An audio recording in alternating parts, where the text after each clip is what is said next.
3:17 a.m. Detroit, 1941. Two engines roar inside a Packard factory. But this isn't a test run, it's a gamble. If they fail, American bombers die in the sky.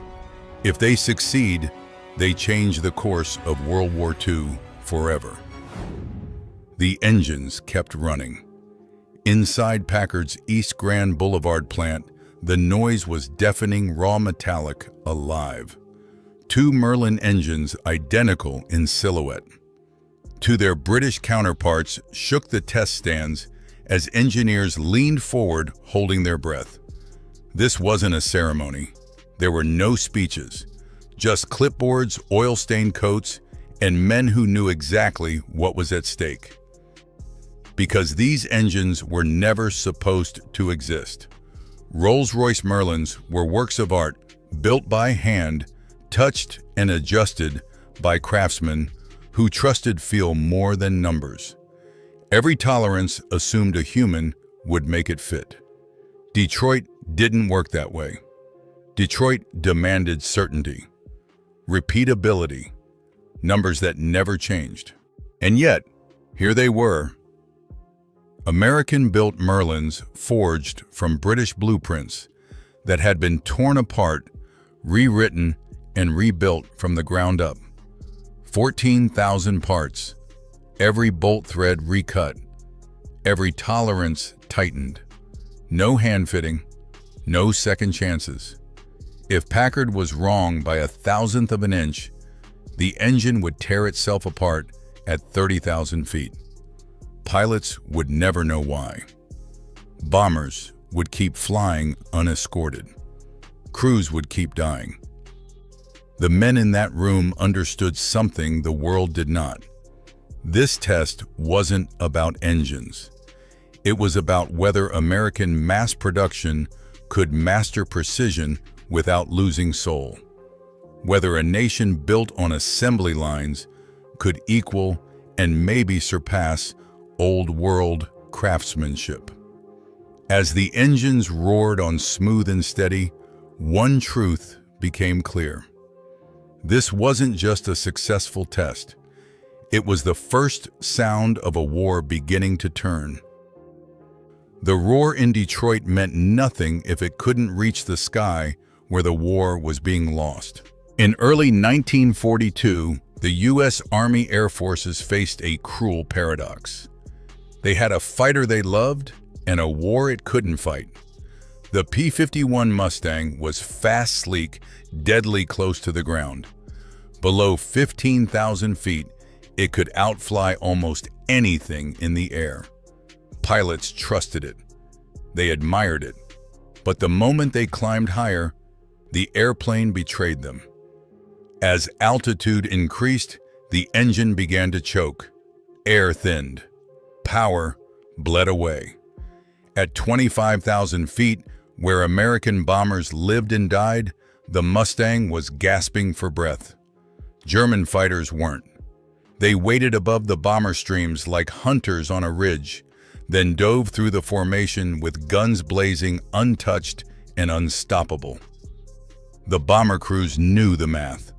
They flew straight and slow deep into Germany with no fighter escort that could stay with them. Mission after mission, they watched friends vanish in fire and smoke. In August 1943, 60 bombers failed to return from a single raid.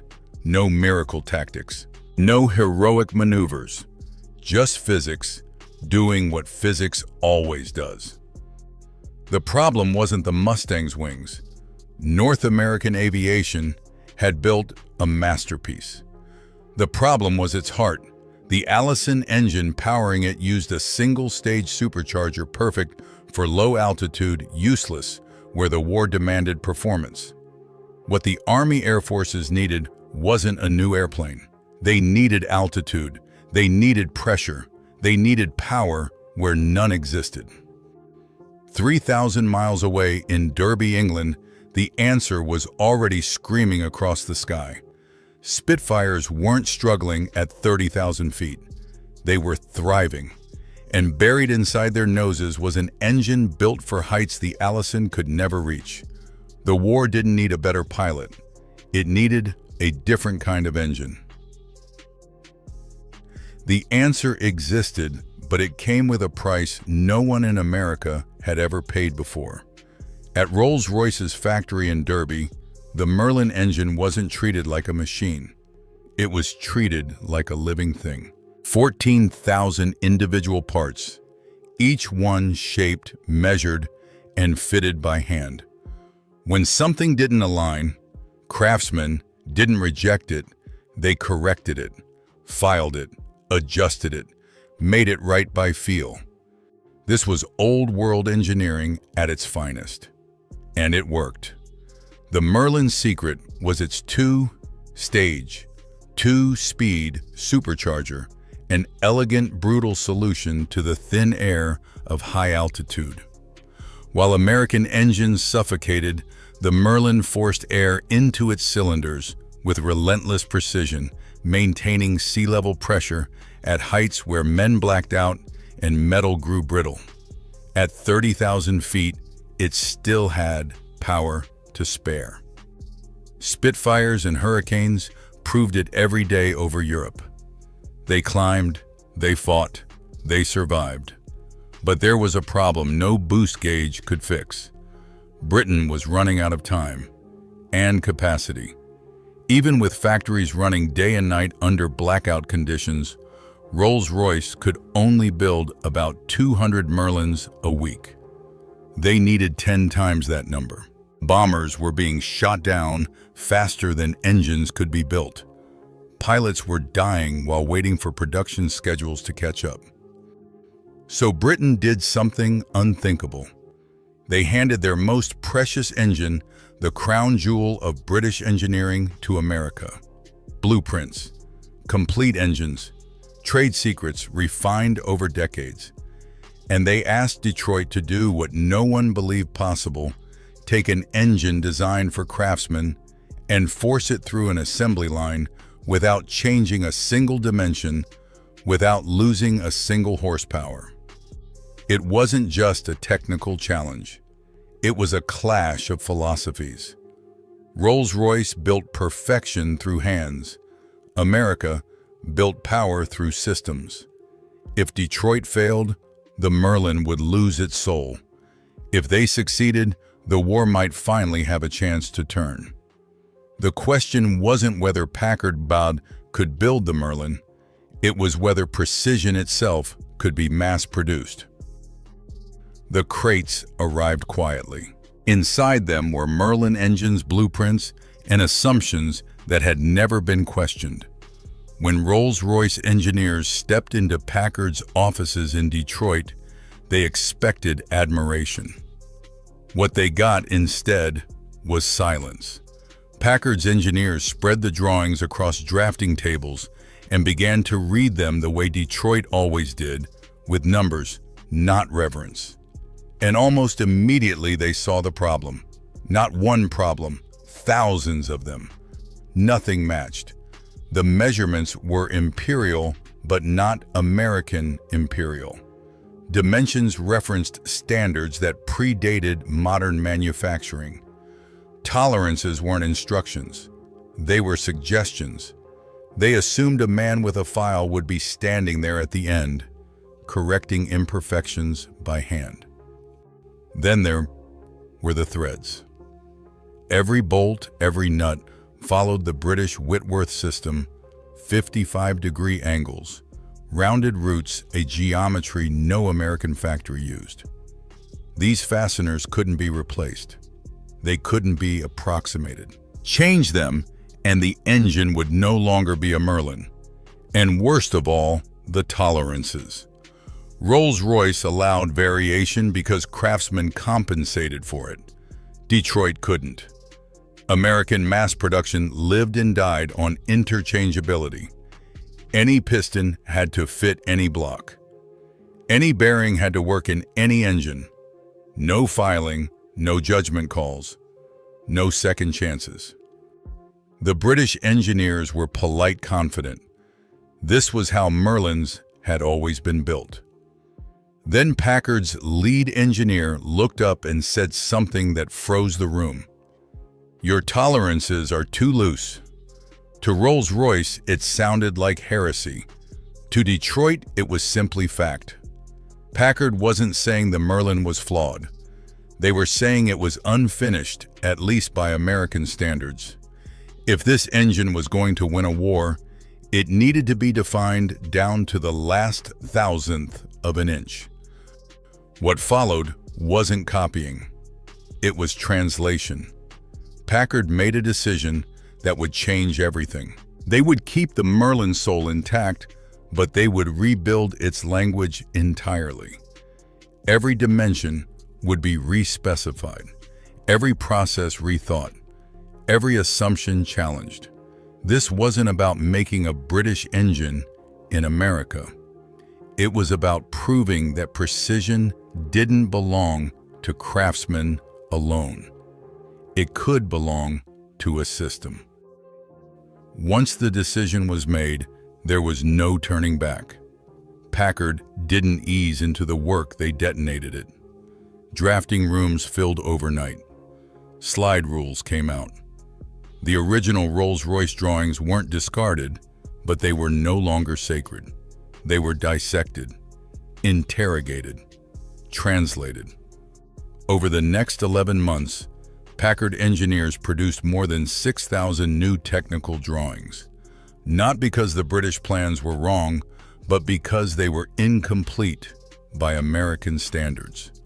Every dimension was redefined, every tolerance tightened, every process reimagined for machines that never got tired and operators who followed procedures instead of instinct. This was where philosophy became metal. Rolls-Royce expected variation and correction. Packard demanded certainty. If a crankshaft journal was specified at a diameter, it had to be that number every time, not close, not good enough. Because at 30,000 feet, almost right meant catastrophic failure. The breakthroughs came in places no one expected. Take the bearings. Rolls-Royce used a copper-lead alloy that worked if carefully broken in and constantly inspected. Packard's metallurgists saw risk, heat, wear, failure over time. Drawing on American aircraft research, they replaced it with a silver lead alloy plated with indium. The silver carried higher loads. The indium created a microscopic cushion that reduced friction and smoothed break-in. The British engineers objected immediately. That wasn't the specification. Then the test data came in. The Packard bearings ran cooler. They lasted longer. They survived abuse the originals could not. Quietly, without announcement, Rolls-Royce adopted the American design. This is where the story changes. Packard wasn't just preserving the Merlin. They were improving it without increasing power, without altering performance numbers, without betraying its design. The engine didn't become different. It became stronger, more consistent, more predictable. What Packard proved in those drafting rooms was revolutionary precision didn't have to be protected by craftsmen alone. It could be enforced by process, guaranteed by systems.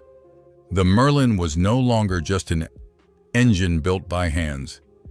It was becoming an engine defined by math and ready for war. If the Merlin was going to survive mass production, it would live or die on the smallest details. And nothing was smaller or more dangerous than threads. Every Merlin engine used British Whitworth fasteners, 55-degree angles, rounded roots, a geometry foreign to American factories. These weren't cosmetic choices. Threads held the engine together under vibration heat and combat stress. Change them, and the Merlin stopped being a Merlin. Packard had two options: convert everything to American threads, and break compatibility with British aircraft, or do the impossible. They chose the impossible. Packard built an entirely new manufacturing ecosystem just to make British threads at American precision. Every tap, every die, every thread-cutting tool had to be custom designed and built from scratch. They imported specialized British measuring equipment and trained machinists in systems most had never heard of: Whitworth for coarse loads, British Standard Fine for precision joints, British Association threads for instruments. This wasn't compromise, it was obsession. The result was radical. A bolt made in Detroit could screw perfectly into an engine built in Derby. Parts could be swapped across oceans without hesitation. But here's the twist. Packard's threads were more consistent than the originals. They didn't rely on hand correction. They didn't drift. Every fastener landed exactly where it belonged.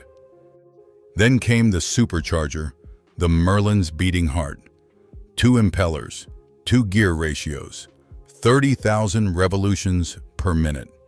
At those speeds, imbalance meant destruction. Rolls-Royce balanced them by hand, shaving material until instinct said enough.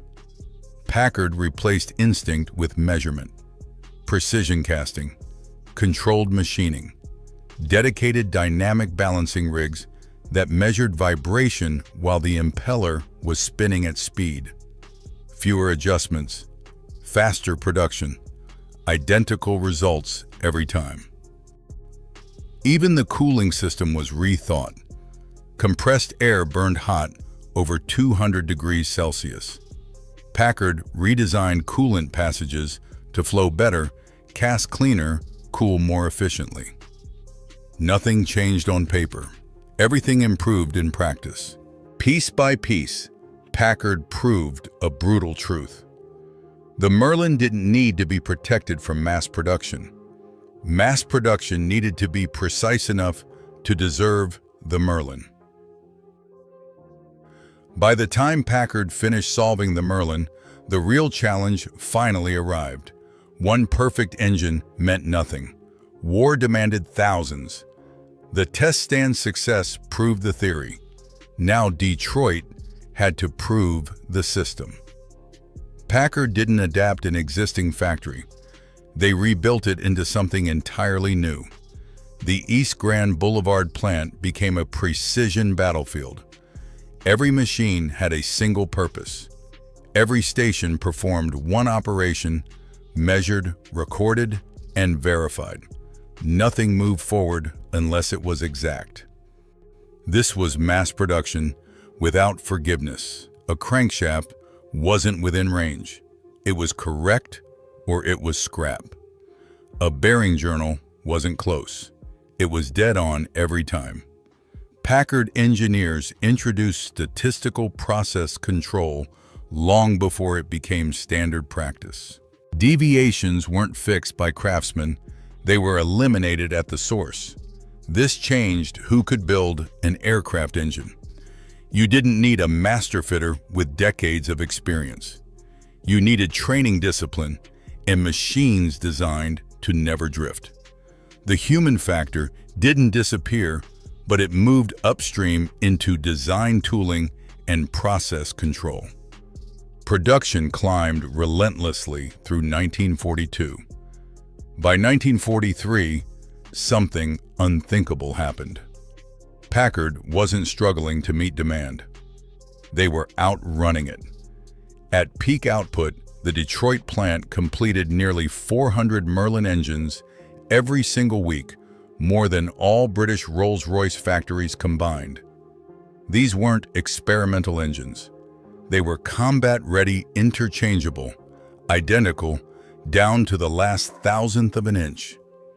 Engines built weeks apart could swap parts without hesitation. Maintenance crews noticed immediately. Reliability soared. Confidence followed. This was the moment the Merlin stopped being rare. It became inevitable. The engine that once depended on craftsmen was now carried forward by a system that never slept. And with every crate leaving Detroit, the balance in the air war shifted. The Merlin was no longer Britain's secret weapon. It was America's industrial answer to total war. Once the Merlin could be built at scale, everything changed, and it happened faster than anyone expected. North American aviation took Packard's engines and installed them into the Mustang almost as an afterthought. Same airframe, same wings, same pilot. But when the throttle went forward, this was no longer the same airplane. The Mustang climbed, and it didn't stop. At altitudes where the Allison-powered fighters had wheezed and fallen behind, the Merlin-powered P-51 kept pulling. 25,000 feet, 30,000. Higher still, the supercharger screamed the prop bit into thin air, and power stayed right where the pilots needed it. German fighters that once owned the high ground suddenly found themselves matched or beaten by American escorts that could stay with the bombers all the way in and all the way out. The change was immediate and brutal. Bomber crews noticed first. The long, silent stretches without escort were gone. The lonely minutes waiting for enemy attacks disappeared. Mustangs stayed overhead, weaving above the formations, hunting instead of reacting. Luftwaffe pilots noticed too. Their old tactic climb above, dive through, escape upward no longer worked. The Americans were already there. The Packard-built Merlin didn't just improve the Mustang, it completed it. The P-51B and later the iconic P-51D with its bubble canopy became exactly what the war demanded: a long-range escort fighter that could fight at altitude, chase enemies to the deck, and fly to Berlin and back. The engine held together under punishment mission after mission because it wasn't just powerful, it was consistent. Identical engines behaved identically. Pilots trusted them. Mechanics depended on them. Commanders planned around them. This was the moment the air war tipped. The Mustang didn't win because of a single dogfight or a legendary ace. It won because its engine showed up every day exactly the same, in numbers the enemy couldn't match. Detroit hadn't just solved a manufacturing problem. They had given the war an answer, and the sky belonged to whoever could build it fastest. By 1944, the numbers told a story the enemy could no longer ignore. Packard didn't just meet demand, they overwhelmed it. Engine crates left Detroit in a steady, unstoppable flow, each one identical, each one ready for combat the moment it was bolted into an airframe. By the time production peaked, Packard was building Merlin engines faster than planes could be finished to receive them. This had never happened before in aviation warfare. The Luftwaffe felt it in the air. Every mission over Germany now had escorts. Not part way, not to the border, all the way. American Mustangs appeared at altitude, already waiting, already fast, already climbing. German pilots called the sound of the Merlin at height something new, something frightening. It meant the Americans weren't leaving. Behind that sound was an industrial reality the Axis could not match. At the end of the war, Packard had produced more than 5,000 Merlin engines, more than all Rolls-Royce factories in Britain combined. Each one built to a standard so precise that parts were interchangeable across oceans, across factories, across years. This consistency changed everything. Maintenance times dropped. Reliability soared. Engines stayed on the wing longer. Aircraft availability increased. The air war became a numbers game, and America finally had the numbers. But the real victory wasn't just in combat statistics. It was in what Packard proved. Precision and mass production were not enemies. They were partners if you understood the system deeply enough. The techniques developed for the Merlin didn't vanish when the war ended. They became the foundation of modern aerospace manufacturing. Precision casting, process control, dedicated tooling. These ideas carried forward into jet engines, into spaceflight, into every aircraft that would follow. The Packard Merlin wasn't just a wartime solution. It was a turning point. An engine born from British innovation, transformed by American manufacturing, and unleashed at a scale that decided who would control the skies. When the war demanded the impossible, Detroit didn't improvise. It engineered inevitability. When the war ended, the Merlin didn't fade into history. It simply changed form. The factory slowed. The test stands fell quiet. But what Packard had built in Detroit didn't stop with the last engine off the line. The real legacy wasn't metal, it was method. A new way of thinking about precision, scale, and trust in systems that would define aviation for the rest of the century. The techniques born from desperation became doctrine. Statistical process control, precision casting, interchangeable components built so consistently that human correction was no longer required. These ideas didn't belong to wartime anymore. They migrated into jet engines, into commercial airliners, into spacecraft. Every modern aircraft carries echoes of what Packard proved in 1941. Perfection doesn't have to be handcrafted if the system itself is perfect. The Merlin's influence reached even deeper. The bearing technology Packard pioneered reshaped post-war automotive engineering. The obsession with thread compatibility foreshadowed global standards that would later prevent logistical nightmares across continents. Engineers learned a hard truth from the war machines: don't fight alone. Systems do. And systems must speak the same language. Even today, the Merlin still breathes. Packard built engines power flying warbirds roaring across air shows, their sound instantly recognizable. At Reno, modified Merlins push 3 times their original horsepower, proving the strength of a design never meant to be disposable. 80 years later, they still run, still endure, still matter. But the most important legacy isn't what survived, it's what was proven. The Packard Merlin was never about one nation outdoing another. It was about 2 engineering philosophies meeting under impossible pressure and choosing cooperation over pride. British innovation gave the world a masterpiece. American manufacturing gave it scale. Alone, neither was enough. Together, they changed history. The next time you hear a Merlin howl, remember this: you're not just hearing an engine. You're hearing the moment precision learned to move at the speed of war and never stopped. The war didn't end with a final engine shutdown.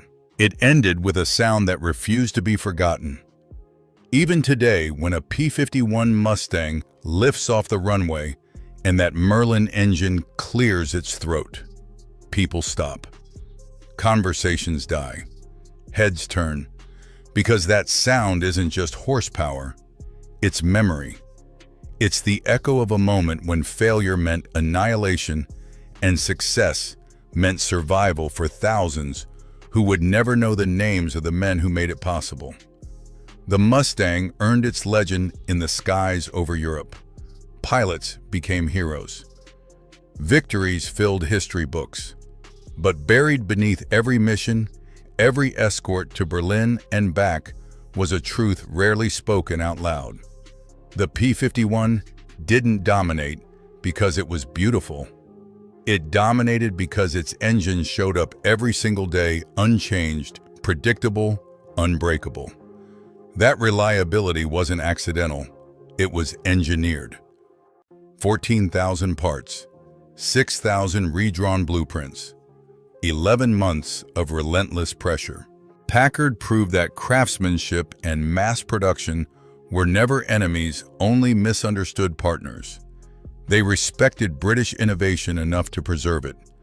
They trusted American systems enough to scale it. And in doing so, they built something neither nation could have achieved alone. This wasn't a story about copying. It was a story about translation. The Merlin spoke British engineering fluently. Packard taught it to speak the language of total war. Together, they turned precision into volume, elegance into inevitability. The result wasn't just an engine, it was air superiority made mechanical. History often celebrates the battles. This story belongs to the people who solve problems instead. The next time you hear that Merlin howl, remember what you're really listening to. You're hearing two philosophies meet under impossible pressure and refuse to break. You're hearing the moment industry became a weapon. Not louder than the enemy, not faster, just relentless. German aces laughed at the P-51 Mustang, called it slow, harmless. Then on March 6, 1944, over 200 of them appeared above Berlin, and the laughter died. Because this wasn't just a new fighter. It was the answer to a problem that was killing thousands of Americans. Over the frozen skies of Europe in late 1943, the United States was losing a war no one wanted to admit was slipping away. From muddy airfields in England, the men of the 8th Air Force climbed into their B-17's and B-24's day after day, believing they were changing history. Their mission sounded simple on paper in broad daylight: strike the factories of the Reich and break Germany's ability to fight. But reality was written in fire and wreckage. At 25,000 feet in temperatures that could freeze exposed skin in seconds, bomber crews watched their fighter escorts peel away one by one. Fuel gauges hit red, wings wagged goodbye, and then came silence. For the next hour, sometimes longer, the bombers were alone. The crews had a name for that empty sky, ahead the gap of death. The Germans knew it too. They waited patiently, engines, cold pilots ready. When the escorts vanished, the Luftwaffe rose in waves, head-on, attacks cannons blazing, ripping through bomber formations like knives through paper. Entire crews disappeared in seconds. During Black Week, dozens of bombers fell in a single day. Hundreds of young Americans never came home. This wasn't a failure of courage. It was a failure of range. And unless it was solved, the entire Allied strategy was doomed. The bombers were brave. The crews were relentless. But bravery doesn't change physics. The machines guarding them simply couldn't go far enough. Yes, the bombers had escorts, powerful ones. The P-47 Thunderbolt, huge armored, nearly indestructible. The P-38 lightning-fast, twin-engined, and reassuring over open water. On paper, they were formidable. In reality, they were prisoners of their fuel tanks. Designed for a different kind of war, they could protect the bombers only for the first few hundred miles. Then the gauges dipped, the warning lights blinked, and the pilots faced an awful choice: stay and run out of fuel or turn back and live. They turned back. Inside the bomber formations, men watched their escorts disappear into the distance, knowing exactly what came next. The Luftwaffe had perfected this moment. They didn't waste strength early. They waited. Over their own cities, over their own factories, they gathered their fighter wings like wolves circling a wounded herd. When the escorts were gone, they struck sometimes 100 fighters at once, screaming head-on through tight formations, cannon shells, tearing aluminum, and men apart. Losses reached a scale that defied belief. 60 bombers in a day, 600 men gone before nightfall. A full combat tour became a mathematical fantasy. The numbers said you would not survive. And buried beneath the wreckage was a deeper truth no one wanted to face. The Allies had bet everything on daylight bombing, and the bet was failing. Not because the crews lacked courage, but because the war demanded something that, according to every engineer and planner alive, could not exist: a fighter that was fast enough to win dogfights, strong enough for high altitude, and capable of flying 1,000 miles and back. Light and nimble, or long range and heavy. Choose one. You couldn't have both. As 1943 bled to a close, the air war stood at the edge of collapse. The solution was nowhere in sight, and the one aircraft that might have changed everything was being dismissed as a failure. That aircraft was already built, already flying, already written off. If you had asked a German ace in 1943 about the P-51 Mustang, he likely would have shrugged if he'd heard of it at all. To them, it was irrelevant. And if you'd asked an exhausted American bomber pilot fighting his way toward Germany, you would have gotten the same reaction. The Mustang existed, but not where it mattered. Not over Berlin, not in the gap of death. It was a ghost, an airplane trapped on the margins of the war. The irony was brutal. The P-51 had never been designed for America in the first place. It was born out of British desperation in 1940, when the Royal Air Force was fighting for survival and needed fighters immediately. North American Aviation was asked to build an existing plane under license. Instead, they gambled. They promised something better, something new, and they delivered it in just over 100 days. What rolled out of the factory was stunning. Sleek lines, a revolutionary laminar flow wing that sliced through the air with far less drag than anything before it. At low altitude, it was fast, smooth, and beautiful to fly. British pilots loved it. They gave it a name worthy of its looks: Mustang. But beauty doesn't win wars at 30,000 feet. At the heart of the early Mustang was the Allison engine, reliable, tough, and completely wrong for the job. Below 15,000 feet, it performed like a champion. Above that, it suffocated. Its single-stage supercharger simply couldn't feed the engine enough air in the thin, frozen altitudes where the bombers fought and died. Up there, the Mustang was slow, weak, and helpless. German fighters climbed above it at will, circled it, attacked when they pleased. The Mustang couldn't follow, couldn't fight, couldn't protect anyone. So the U.S. Army Air Forces lost interest. The plane that looked like a thoroughbred was treated like a plow horse.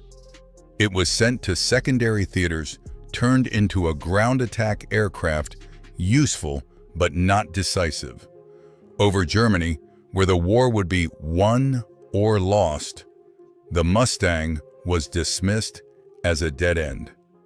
And yet hidden inside that failure was something extraordinary. A few engineers saw it, A few pilots sensed it. The problem, they believed, wasn't the airplane. It was the heart beating inside it. And changing that heart would change the war. The idea was so simple, it sounded reckless, almost insulting. What if the Mustang wasn't wrong? What if everyone else was, across the Atlantic? British engineers and test pilots had been watching the same problem bleed men out of the sky. One of them, a sharp-eyed test pilot named Ronnie Harker, climbed into an early Mustang and felt it immediately. The handling was superb. The airframe was clean, fast, efficient. But the moment he pushed it above 15,000 feet, the truth hit hard. The engine was choking. The airplane wasn't failing. It was being suffocated. Harker wrote a short, blunt memo that would change history. Put a Merlin engine in it. The Rolls-Royce Merlin wasn't just another power plant. It was the finest high-altitude piston engine on Earth, designed from the ground up to fight in thin, frozen air. Its secret was a two-stage, two-speed supercharger, an artificial set of lungs that kept feeding the engine oxygen as it climbed. Where the Allison gasped, the Merlin breathed freely. On paper, the idea was madness. The engines were different sizes, different shapes, different cooling requirements. This wasn't a swap. It was a complete redesign of the aircraft's front half. If they got it wrong, they'd destroy the Mustang's balance, ruin its aerodynamics, and end the program for good. But the Allies were out of time. In late 1942, engineers tore the heart out of several Mustangs and forced the Merlin inside. Radiators were reworked, mounts were rebuilt, systems were redesigned from scratch. When the first prototypes rolled out, no one knew if they had created a masterpiece or a disaster. Then the test pilots took off. The results were instant, violent, almost unbelievable. At 30,000 feet, the killing altitude, the new Mustang was nearly 100 miles per hour faster than before. It climbed like a rocket. It turned with confidence. It didn't just survive at bomber altitude, it dominated it. German fighters that once hunted with ease now found themselves outrun, outclimbed, and outmatched. This wasn't an upgrade, it was a resurrection. By marrying the most aerodynamically efficient airframe in the world with the best high-altitude engine ever built, the Allies had accidentally created something no one thought possible, a true long-range high-altitude predator. The fighter the war had been waiting for was finally alive. But speed alone wouldn't save the bombers. One final problem still stood between victory and disaster distance. The Mustang could finally fight at bomber altitude. It was fast. It could climb. It could hunt. But none of that mattered if it couldn't stay. Berlin wasn't just far, it was unthinkable. More than 1,100 miles round trip from the rain-soaked airfields of England. No single-engine fighter had ever escorted bombers that deep into enemy territory and lived to tell the story. The Merlin gave the Mustang power, but it also drank fuel. And fuel was the one thing fighters never had enough of. This is where the Mustang revealed the quiet genius hidden in its original design. Long before the Merlin, long before anyone imagined, Berlin escorts North American engineers had given the P-51 a revolutionary laminar flow wing. Unlike the thick, drag-heavy wings of most fighters, the Mustang's wing was thin, clean, and efficient. Air flowed over it smoothly, wasting less energy, burning less fuel. Where aircraft like the P-47 gulped gasoline, the Mustang sipped it. Even so, efficiency alone wasn't enough. The wings were already full. There was nowhere left to store fuel. So the engineers made a decision that terrified pilots. They put it behind the seat. An 85-gallon fuel tank was installed directly behind the pilot's back. When it was full, the aircraft became unstable, tail-heavy, dangerous. In combat, it could kill you as easily as the enemy. Pilots were ordered to fly straight, stay disciplined, and burn that fuel first, no dogfighting until it was gone. And if a cannon shell hit that tank, there would be nothing left to save. It was a gamble measured in lives. Then came the final piece, external drop tanks under the wings. When empty, they could be jettisoned in seconds, restoring the Mustang's agility. Now, the math changed. With its efficient wing internal fuel rear tank and drop tanks, the P-51 could do the impossible. It could fly from England, stay with the bombers all the way to Berlin, drop its tanks, fight over the target, and still escort the survivors home.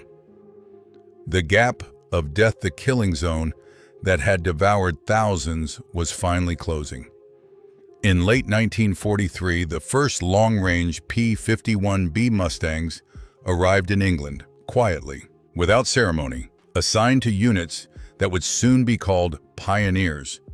German intelligence heard the rumors and dismissed them. Another Mustang, they said. The same weak aircraft as before, nothing to worry about. They were about to learn how wrong they were.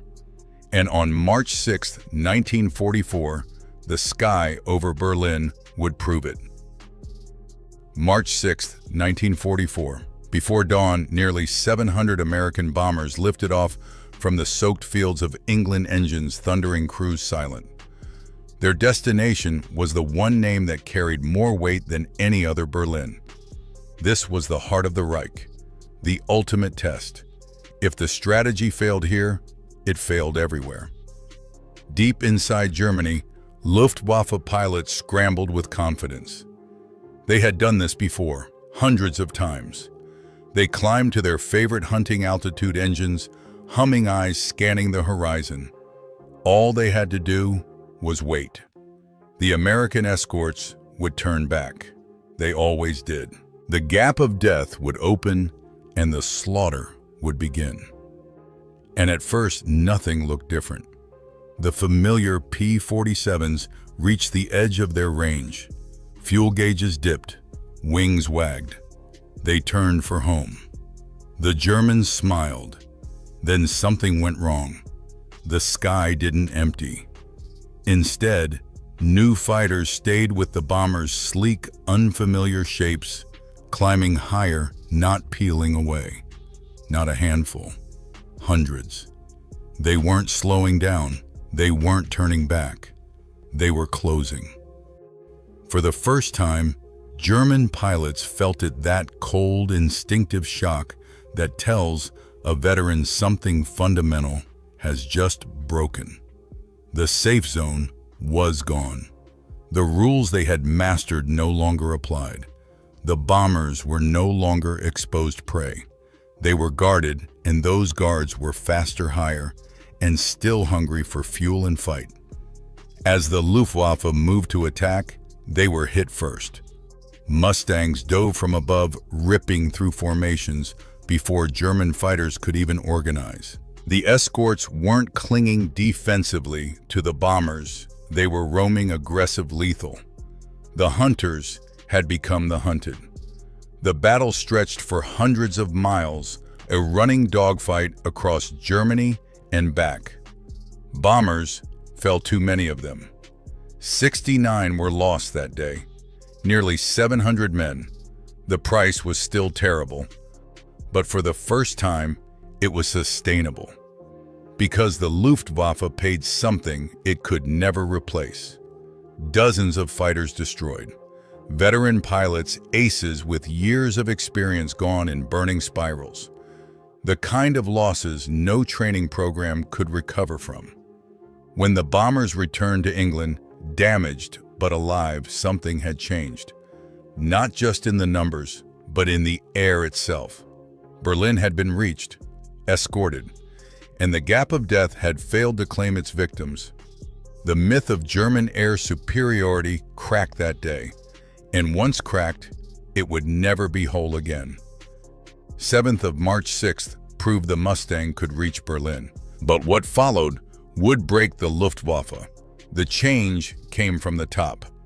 The new commander of the 8th Air Force was a name every American recognized: Jimmy Doolittle. A man who didn't believe wars were won by playing it safe.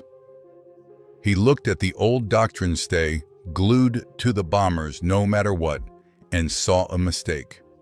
Defensive flying was keeping the enemy alive. So he tore the rules apart. Doolittle gave his fighter pilots a new order, chilling in its simplicity: go find the enemy. Destroy him. The Mustang was no longer a shield. It was a blade. Now when German fighters climbed to intercept, they didn't find a passive wall of escorts waiting patiently. They were hit first, attacked while still forming up before altitude and speed could be turned into advantage. Mustangs dove out of the sun, firing, climbing back up, striking again and again. German tactics built over years of bomber interception suddenly meant nothing. The psychological impact was devastating. Luftwaffe pilots had always fought on their terms over friendly territory near their airfields with the clock on their side. Now the enemy stayed, followed them, hunted them deep into Germany. There was no safe sky anymore, and it didn't stop at altitude. Once the bombers dropped their payloads and turned for home, the Mustangs were unleashed completely. They dropped down from 25,000 feet to treetop level, screaming across the countryside at 400 miles per hour.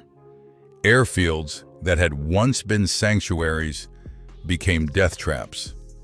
Fighters exploded on the ground before their engines were even warm. Fuel trucks burned, hangars collapsed, locomotives vanished in fire and steel. If the Luftwaffe flew, they died. If they stayed on the ground, they died. The real killer wasn't just the machine, it was math.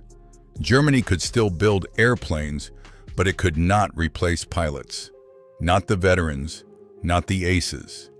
Men who had survived since 1939 were being erased in weeks. In their place came boys with barely 50 hours of flight time, thrown into high-performance fighters they barely understood. They never stood a chance. For every Mustang lost, 5 more arrived from American factories. For every experienced German pilot killed, there was no replacement, only another rookie sent up to face hunters he would never see. By the time Allied troops prepared to storm the beaches of Normandy, the outcome in the sky was already decided. Air superiority wasn't coming, it had arrived. And the Mustang was no longer just protecting the war, it was ending it. By the spring of 1944, the Luftwaffe was already bleeding. But the Mustang wasn't finished evolving. Pilots loved the P-51B for one simple reason: it kept them alive.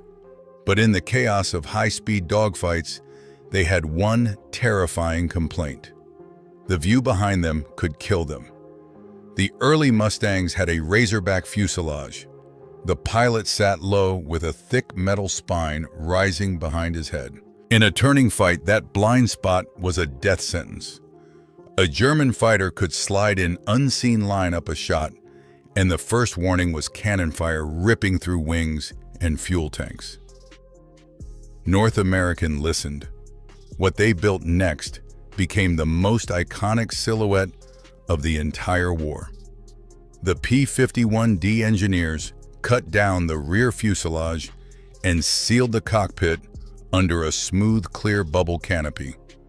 Overnight, the sky opened up. Pilots could finally see everything above, below, behind. In air combat, vision isn't an advantage, it's survival. The Mustang pilot could now check his 6 with a glance, spot danger early, and turn the tables before the enemy even knew he'd been seen. But they didn't stop there. They fixed the Mustang's teeth. Earlier versions carried 4.50 caliber machine guns, deadly but temperamental. In hard high G turns ammunition feeds twisted and jammed. Imagine lining up the perfect shot, squeezing the trigger, and nothing happens. The P-51D ended that nightmare. 6. Heavy. .50 caliber Brownings fed by straight, redesigned ammunition chutes, reliable, brutal, unforgiving. A 2-second burst could tear a German fighter apart, often breaking it in midair. And then came something that felt almost unreal. The K-14 gyroscopic gun sight. Before this, killing in the air required instinct guessing-led distance angle. Pilots called it Kentucky windage. The K-14 changed everything. It was a mechanical computer. Dial in the enemy's wingspan, center the target. The sight calculated the lead automatically. A floating diamond appeared, telling the pilot exactly where to fire. Average pilots became dangerous. Good pilots became unstoppable. Now look at what stood over Europe in 1944. A fighter with unmatched range, high-altitude speed and climb, perfect visibility, devastating firepower, and a computer guiding every shot. This wasn't just an escort anymore. It was a predator refined to perfection. As thousands of P-51Ds flooded into England, the Luftwaffe faced a truth it could no longer escape. This wasn't a temporary setback. This wasn't a bad month. This was extinction by design. And with D-Day approaching, the Mustang was about to deliver the final blow. By the time summer 1944 arrived, the outcome in the air was no longer in doubt. It was being calculated. Every day the Mustangs went up. Every day the Luftwaffe went down. This was no longer a battle of brilliant maneuvers or legendary dogfights. It was a war of exhaustion, and Germany was losing at a rate it could not survive. The P-51 didn't just defeat the Luftwaffe in combat, it dismantled it mathematically. For every German ace shot down, there was no replacement. These were not just pilots, they were the backbone of German air power. Men who had fought since 1939, survivors of Britain, Russia, North Africa. They carried the experience that kept younger pilots alive. And now they were dying in flames over their own cities. Germany could still build airplanes. It could not build pilots. By 1944, fuel shortages and bombing had gutted the German training system. New pilots arrived at frontline units with barely 50 hours in the air. Some had never fired their guns. Some had never flown in combat formation. They were handed unforgiving machines like the Bf-109 and sent straight into the teeth of Mustangs flown by Americans with hundreds of training hours. It wasn't combat, it was slaughter. Many German pilots were shot down on their very first mission, sometimes before they even saw the enemy. The Mustang came from above, from behind, from angles that left no time to react. Veterans died. Rookies vanished. Squadrons collapsed. And then came June 6, 1944. D-Day demanded absolute control of the sky over Normandy. Without it, the invasion would drown in blood. The Mustangs delivered it. They patrolled endlessly, crushing any German attempt to interfere. By the time Allied troops hit the beaches, the Luftwaffe was already a shadow present in name, absent in power. After the invasion, the Mustangs went even lower. They hunted airfields relentlessly, strafing parked aircraft, destroying fuel trucks, hangars, locomotives, anything that might allow Germany to fight another day. German pilots learned a terrible truth: if they flew, they died. If they stayed on the ground, they died. There was nowhere left to hide. By the fall of 1944, the Luftwaffe still existed on paper. But as a fighting force, it was finished. Broken not by a single battle, but by relentless pressure, day after day, mile after mile. And at the center of it all was the fighter once dismissed as a joke. The Mustang hadn't just won air superiority. It had erased the enemy's ability to contest the sky. The war in the air was over. All that remained was the final reckoning. When the war finally ground toward its end, the numbers told a story almost too large to believe. Mustang pilots had destroyed thousands of enemy aircraft in the air and thousands more on the ground. Entire fighter wings vanished. Airfields fell silent. The sky over Germany, once lethal to every American bomber crew that entered it, now belonged to the Allies.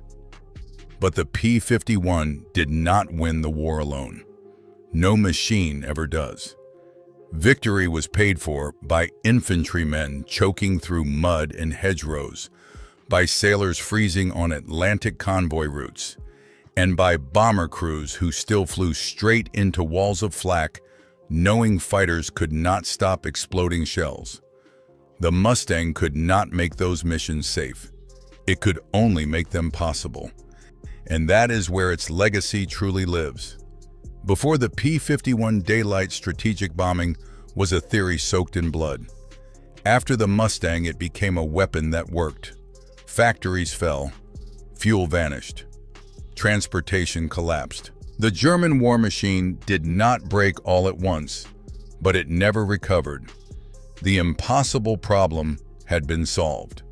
A fighter that could fly farther than anyone believed, fight higher than anyone expected, and stay long enough to change the outcome. The bitter irony is that the German aces were not wrong at first.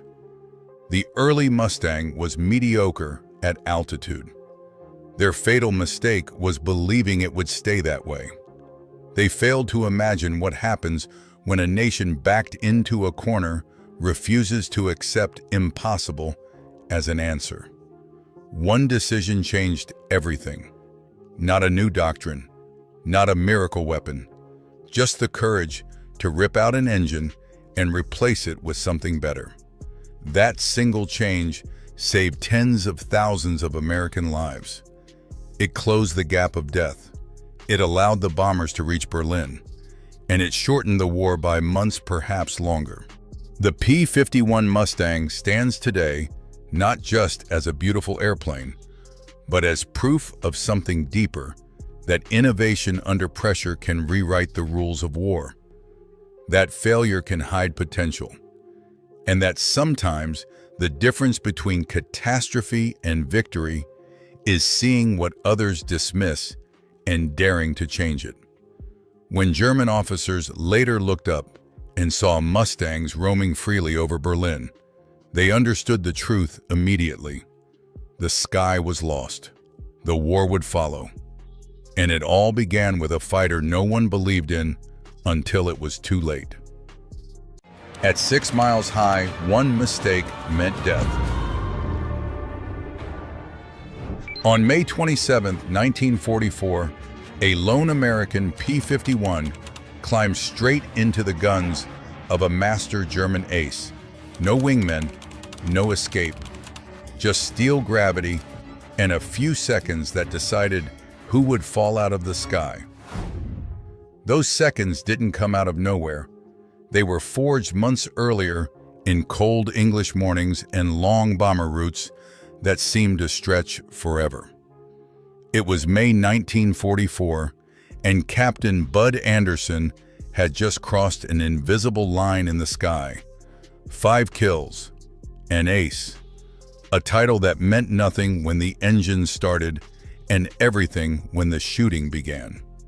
There were no celebrations in the 357th Fighter Group only.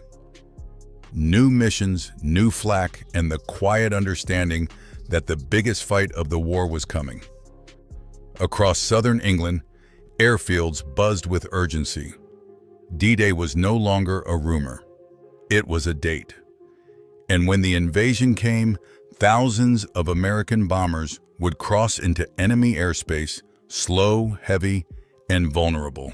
Keeping them alive fell to the men in the fighters. Escort duty wasn't glamorous. It was exhausting, relentless, and deadly. The Germans knew exactly how to break a bomber stream mass their fighters hit head-on, guns blazing, then vanish. One pass was often enough. Bud would later say it always felt like they were outnumbered. Not because the Germans had more planes, but because they chose where to fight. And when they chose you, there was no warning. By late May, the Luftwaffe was changing. Some pilots were barely trained. Others were veteran survivors, men who had learned every trick in the book and were still flying. From a distance, you couldn't tell which one was coming for you. So every enemy was treated like the best you'd ever face. And soon one of them would prove exactly why. What kept them alive wasn't luck. It was preparation and the machine wrapped around them. By the spring of 1944, the balance in the air was finally beginning to tilt. The Americans had time. Time to train, time to fly, time to master their aircraft. Bud Anderson had logged nearly 900 hours before ever firing a shot in combat. Across the lines, many German pilots were being rushed forward with a fraction of that experience.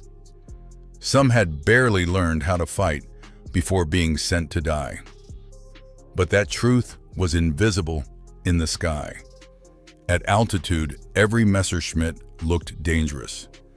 Every attack could be led by a veteran who had already survived years of war.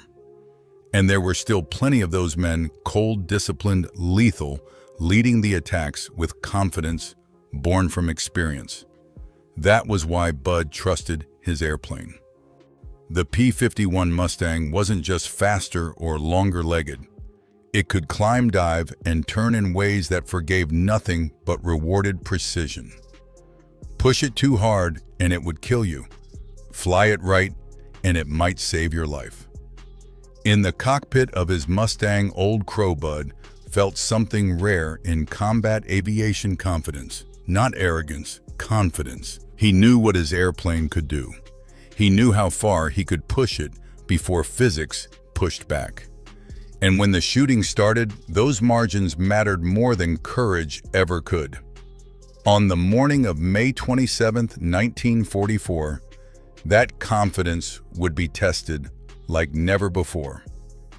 The 357th lifted off into clear skies, linking up with their bombers as they always did. Engines droned, formation tightened. Another long escort, another run deep into hostile airspace. Nothing about it felt unusual until the radio exploded with urgent calls. Bandits. High. Closing fast. This wasn't a probing attack. This was deliberate. And for one of the only times in Bud Anderson's war, the German fighters weren't hunting bombers. They were hunting him. The warning came too fast to ignore.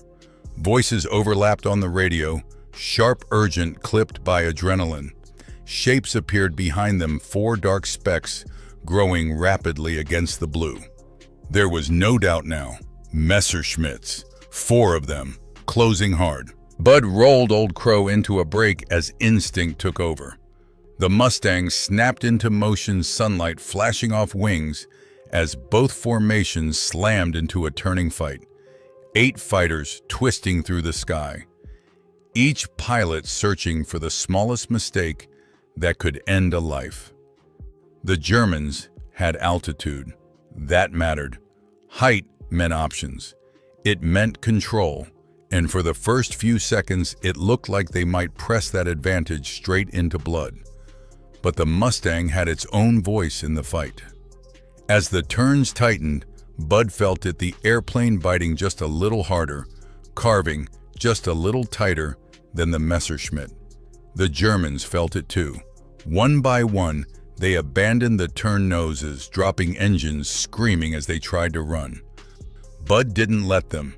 He shoved the throttle forward and closed on the last aircraft in the line, the gap collapsing fast.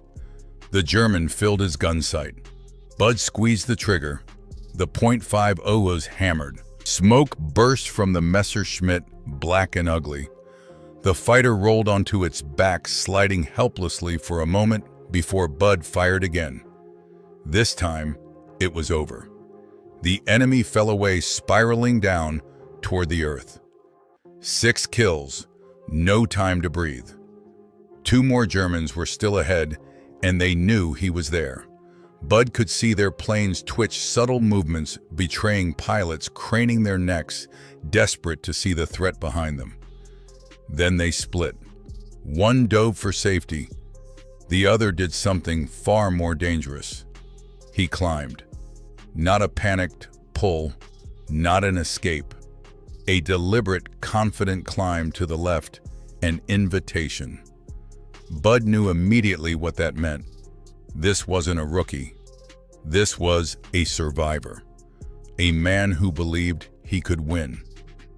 Bud followed.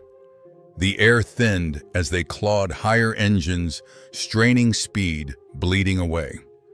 The German reversed, tried to slide in behind Bud's wingman. Bud shouted the warning, watched his wingman break, then rolled in behind the Messerschmitt, closing fast. The German dove. Bud dove with him. Then the German pulled up again hard. Vertical, relentless. Bud hauled back on the stick and climbed straight after him, knowing exactly what this gamble meant. There was nowhere left to go but up. No tricks, no escape. Just 2 fighters climbing into thin air, waiting to see which one would betray its pilot first. Bud felt Old Crow begin to shudder. He looked back. The Messerschmitt was shaking harder. Seconds stretched. Then the German stalled. And in that instant, the fight belonged to the Mustang. The Messerschmitt didn't fall right away. It hesitated, balanced on the edge of control, then dropped its nose as the lift vanished. Bud felt Old Crow shudder. A heartbeat later, the Mustang stalling just after its enemy. 2 seconds. That was the margin between life and death. Bud kicked the nose over and went after him. They were impossibly high now, 6 miles above the earth, both fighters plunging back toward thicker air. The German had the head start, gravity pulling him away, but the Mustang gathered speed like it was born for the dive. The gap closed fast. Below, the world rushed up in silence. The German leveled out and came around hard, climbing left, again almost daring Bud to repeat the fight. In seconds they were back where they started, 2 pilots locked in a deadly rhythm, each testing the other, each refusing to blink. Bud had had enough. This time he changed the rules. As the Messerschmitt began its climb, Bud didn't overshoot. He pulled power, slightly dropped 10 degrees of flaps, and hauled back with everything he had. The Mustang bled speed, the controls growing heavy, the nose coming around agonizingly slow. If it didn't work, he wouldn't make it home. Slowly, almost impossibly, Old Crow tightened inside the German's turn. Bud felt it before he saw it. He was gaining. His gun sight crept upward. The German pilot saw it too. This time it was the Messerschmitt that broke. The German zoomed straight up engine, screaming, prop clawing at thin air. Bud slammed the throttle forward and followed the distance, collapsing. They were nearly vertical now, hanging on momentum alone. Bud knew what would happen next. He'd tested the limit less than a minute earlier. The German hadn't learned the lesson.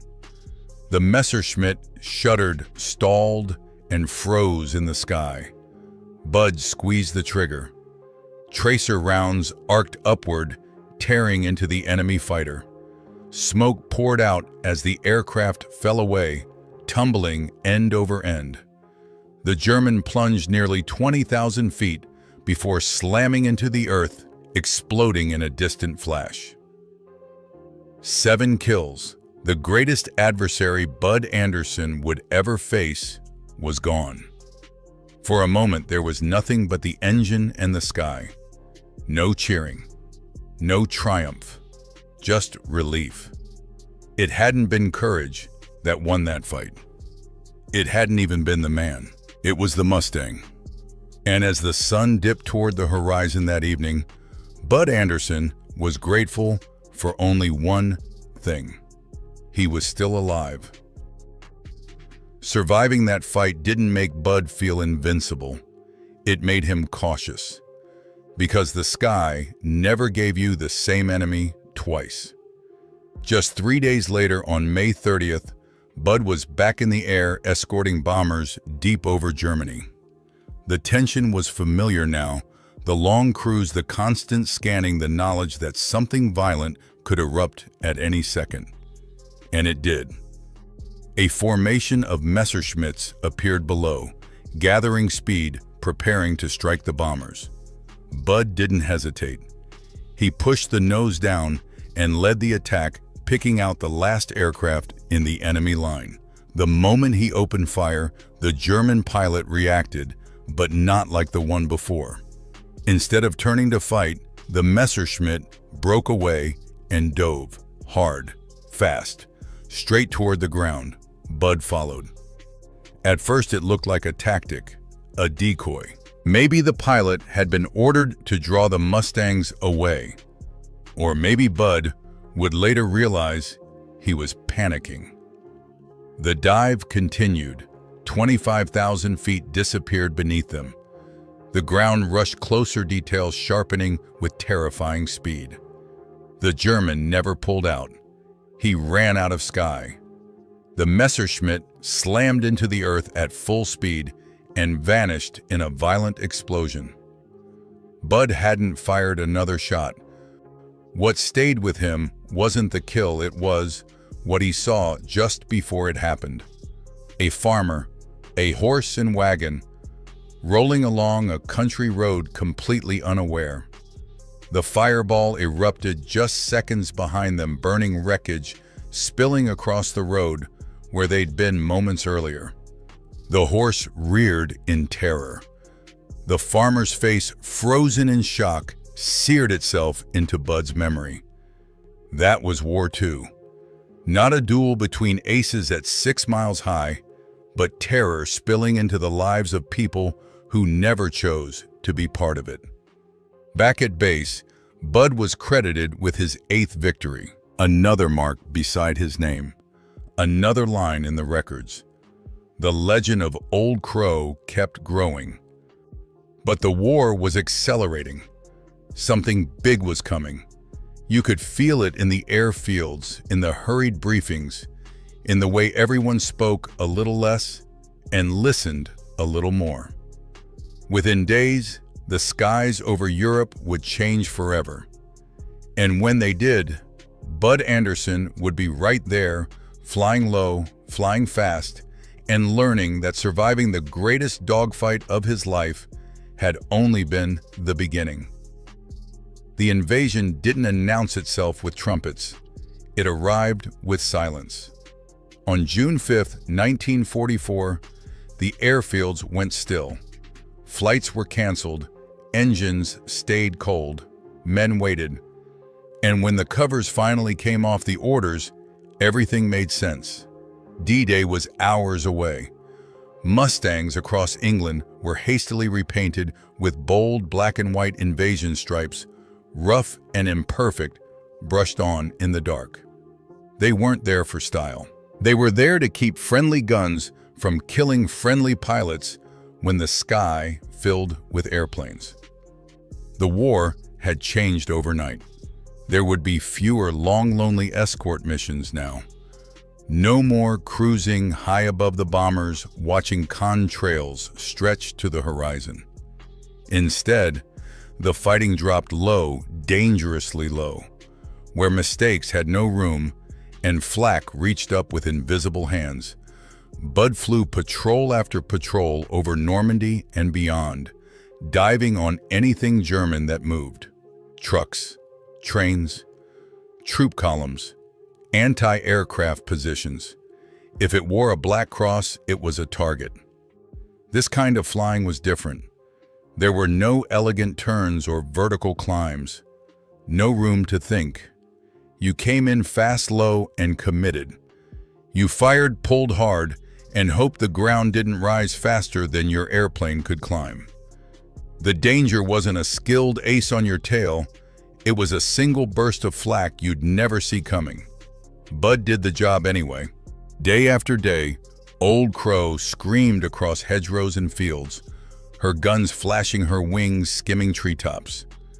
It wasn't glamorous, but it mattered. Every truck destroyed meant fewer bullets fired at the men clawing their way off the beaches.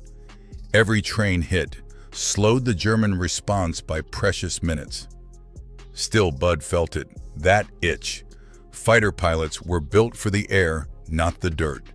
And no matter how important the mission, part of him was always scanning the sky, hoping to see enemy fighters climbing to meet him. Late June finally delivered. On the 29th escort duty, returned high-altitude bombers ahead, contrails forming. And then, below them, a familiar shape slid past the formation. Focke-Wulfs. They hadn't seen the Mustangs yet. Bud pushed the stick forward. The hunt was back on. And this time, the war would remind everyone just how fast a single mission could turn into the deadliest day of all. Bud didn't hesitate. The moment he saw the Focke-Wulf sliding beneath the formation, his hand tightened on the stick, and Old Crow tipped forward, gravity grabbing hold as the Mustang knifed down through thin cloud. The German pilots never saw it coming. Bud lined up the leader and fired. The Browning spoke in unison, long bright streams of tracers reaching out and tearing into the FW-190. The aircraft jolted, smoke erupting from its engine, and seconds later, the pilot bailed out. The remaining Germans scattered instantly, breaking formation in panic. Bud picked another. The second Focke-Wulf dove straight into the clouds, hoping to vanish. It was a good move, clouds saved lives. But these clouds were thin-torn and uneven, and Bud could still see the shadow of the fighter slipping through them. He stayed with it. Instead of climbing above, Bud slid underneath, tracking the Germans' path by instinct alone. As they burst out of the cloud, Old Crow was already in position. Close, steady, perfect. Bud fired a short burst. The FW-190 erupted in flames. The German pilot jettisoned the canopy and tried to bail out, but the fire reached the cockpit first. The aircraft rolled burning and fell away. There was no parachute. 2 kills. Bud barely had time to register it before he spotted another Focke-Wulf, alone exposed, trying to run. He rolled in, fired again, and watched a third German fighter plunge toward the ground in pieces. 3 victories. By the time Bud rejoined the formation, his ammunition was running low, and his hands were shaking not from fear, but from the aftershock. It had been his best day in the war. The sky had belonged to Old Crow. Back in England, the numbers were tallied. 11 kills, double ace. But celebration was short-lived. A week later, on July 7th, Bud added another Messerschmitt to his score, an inexperienced pilot who never saw the attack coming. 12 victories, enough to end his tour. Orders came quickly. Bags were packed. Goodbyes were said. Bud Anderson had survived something few ever did. He was heading home. Then the war reached out and took something back. Just days after Bud left England, his closest friend and wingman, Eddie Simpson, was jumped over France. He bailed out alive. 4 days later, German soldiers killed him. The news hit like flak. Bud didn't hesitate this time either. He turned around. Because some wars don't let you walk away. And Bud Anderson wasn't finished yet. Grief doesn't fade at sea. It hardens. During the long voyage back across the Atlantic, Bud Anderson had too much time to think about Eddie, about the empty bunk back in England, about the fights that were still unfinished. By the time he stepped onto British soil again, the war no longer felt like an assignment. It was personal.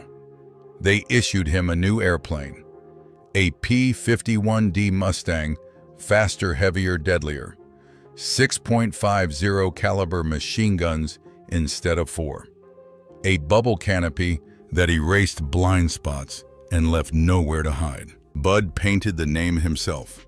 Old Crow was back. By late November 1944, the Luftwaffe was battered but dangerous. Germany was under direct attack now.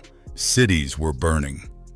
The war had come home, and pilots, who had nothing left to defend, fought with a special kind of fury. On November 27th, the 8th Air Force tried something bold. There would be no bombers. Instead, hundreds of Mustangs took off alone. Some flew like normal escorts. Others packed into tight combat box formations, mimicking bomber streams. It was a trap designed to lure the Germans into the sky. It worked almost too well. More than 100 German fighters climbed to intercept, expecting slow, defenseless bombers. Only at the last moment did they realize the truth. They weren't attacking bombers. They were flying straight into a sky full of Mustangs. The air exploded into chaos. Bud slid in behind a Focke-Wulf and opened fire. The aircraft shuddered, slowed, and rolled away, the pilot dead at the controls. Bud didn't stay to watch it fall. There was no time. Targets were everywhere. He found another German and fired again. The fighter turned away, trailing smoke disappearing into the confusion below. No confirmation. No pause. Just the next threat. Later at lower altitude, Bud and his wingman spotted 2 FW-190's on final approach, landing gear down, desperate to reach the ground. Bud dove in, but the German pilots made a smart choice. They bellied their aircraft into the fields, wrecking the planes to save their lives rather than die in the air. When the claims were sorted after the mission, the numbers finally settled. 2 destroyed, 1 probable, 14 victories, 1 short of triple ace. The war wasn't finished with Bud Anderson. And Old Crow wasn't finished either. Winter closed in fast. For weeks after November, the weather grounded both sides. Low clouds, ice, and snow turned Europe into a frozen ceiling where fighters couldn't climb and bombers couldn't form. The war paused, but only on the surface. Everyone knew it wasn't over. When the skies finally opened in early December, it came all at once. On December 5th, 1944, Bud Anderson lifted off again, with his flight climbing through broken cloud toward Germany.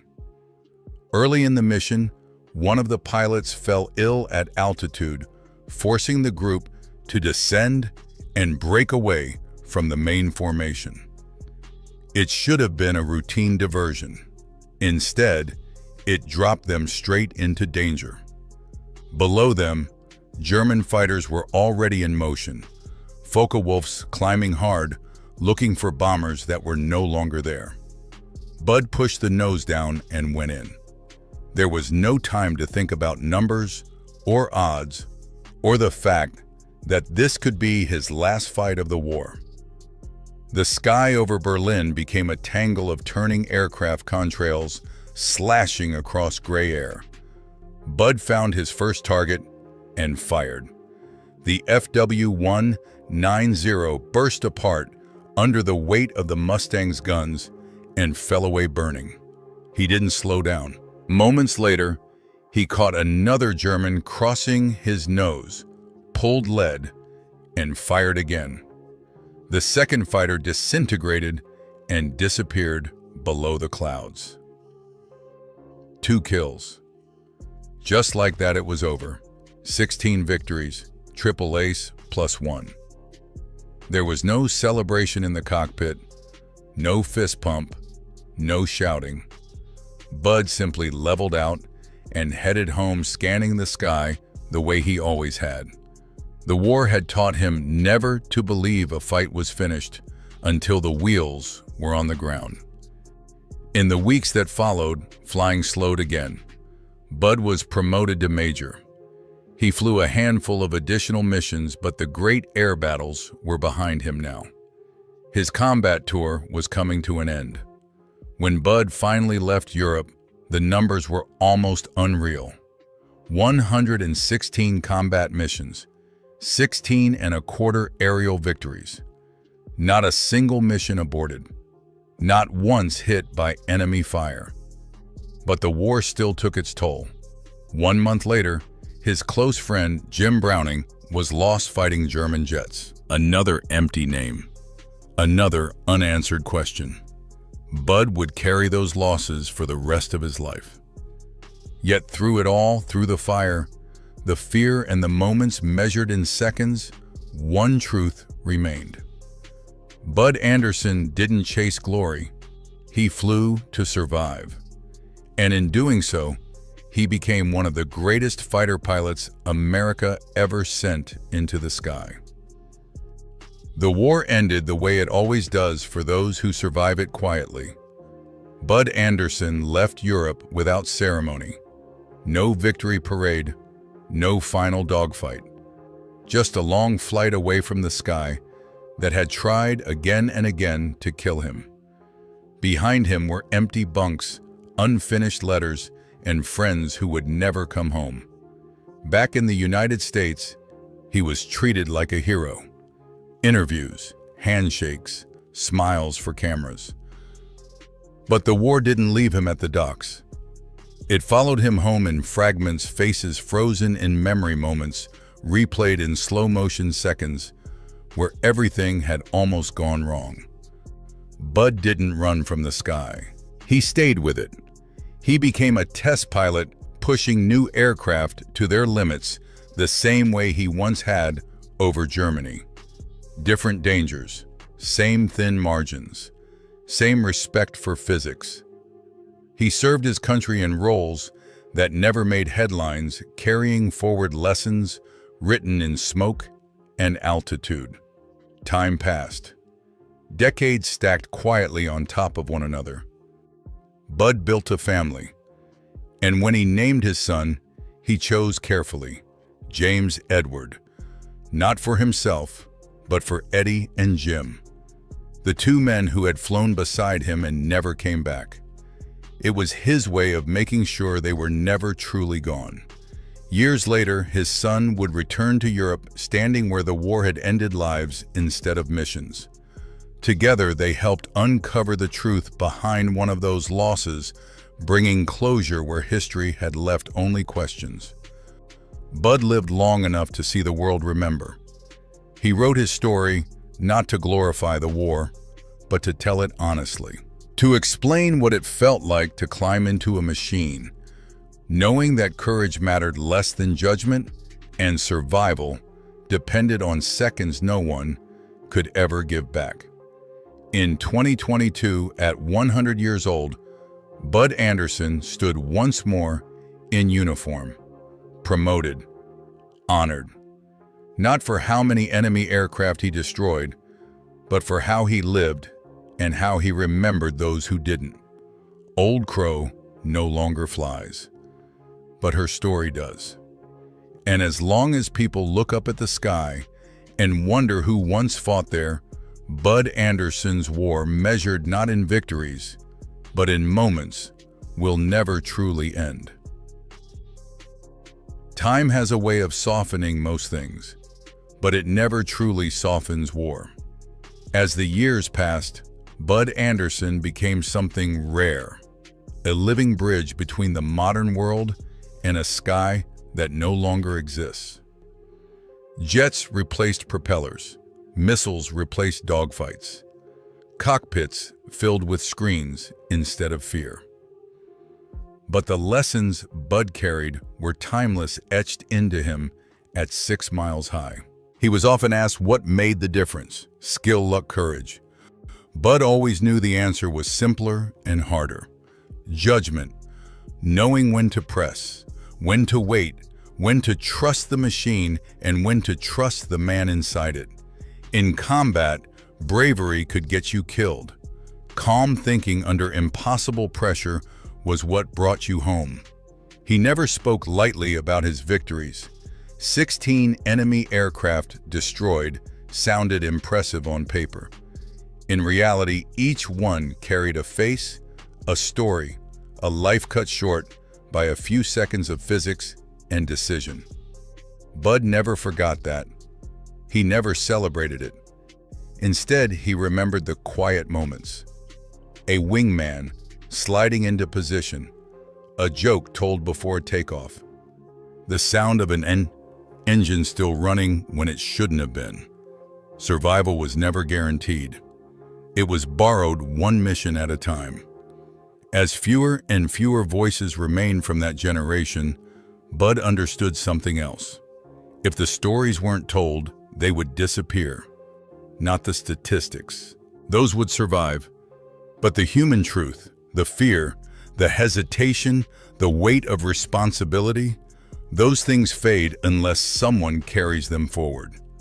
Through interviews, through books, through memories passed down instead of forgotten. Bud Anderson didn't see himself as a legend. He saw himself as a witness to young men thrown into a sky that demanded perfection and punished hesitation. A witness to machines pushed beyond limits by pilots who had no other choice. A witness to a war that shaped the world and then quietly stepped aside. The sky he fought in is empty now. But if you know where to look high above the clouds, where the air grows thin, you can still imagine it. The contrails, the turning fighters, the moment where everything hangs on a single decision. And somewhere in that sky, Old Crow is still climbing. Not as a machine, but as a reminder.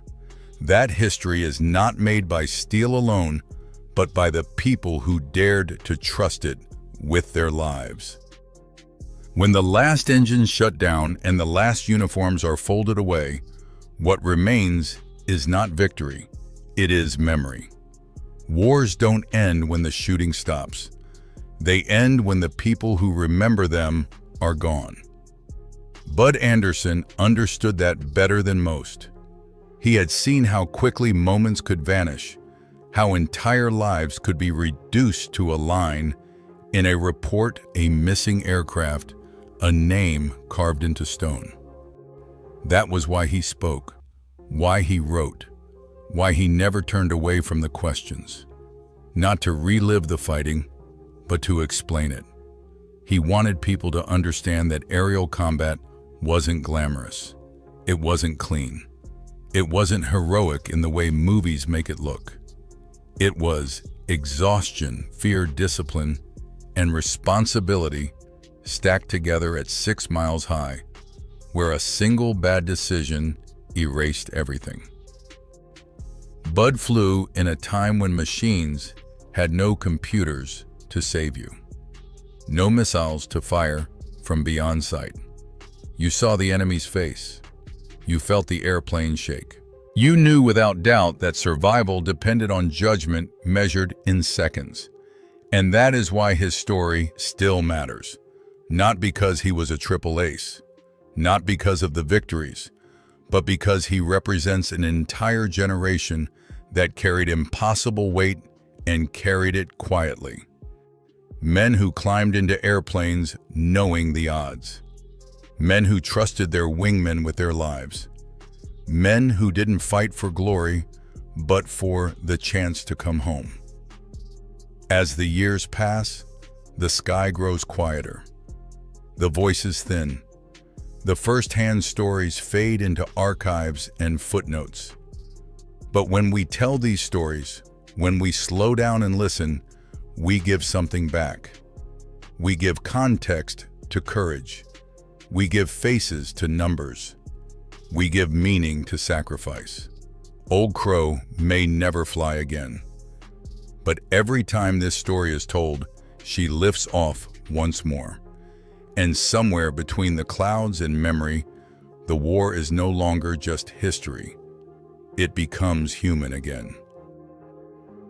Everyone thinks the story ends in the sky, 6 miles high, guns silent, enemy gone, war won. But that wasn't the most dangerous moment of Bud Anderson's life. That came later, when no one was shooting at him. Years after the war, Bud climbed into another cockpit. No flak, no enemy fighters, no radio calls screaming bandits. Just a new airplane, untested limits, and a checklist written by men who hadn't yet learned what the machine could do wrong. Test flying didn't look heroic. There were no formations, no wingmen sliding into place.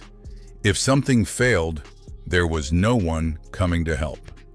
On one flight, something did fail. Controls stiffened. Instruments lied.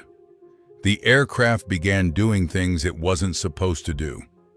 There was no enemy to outthink, only physics, once again asking the same old question.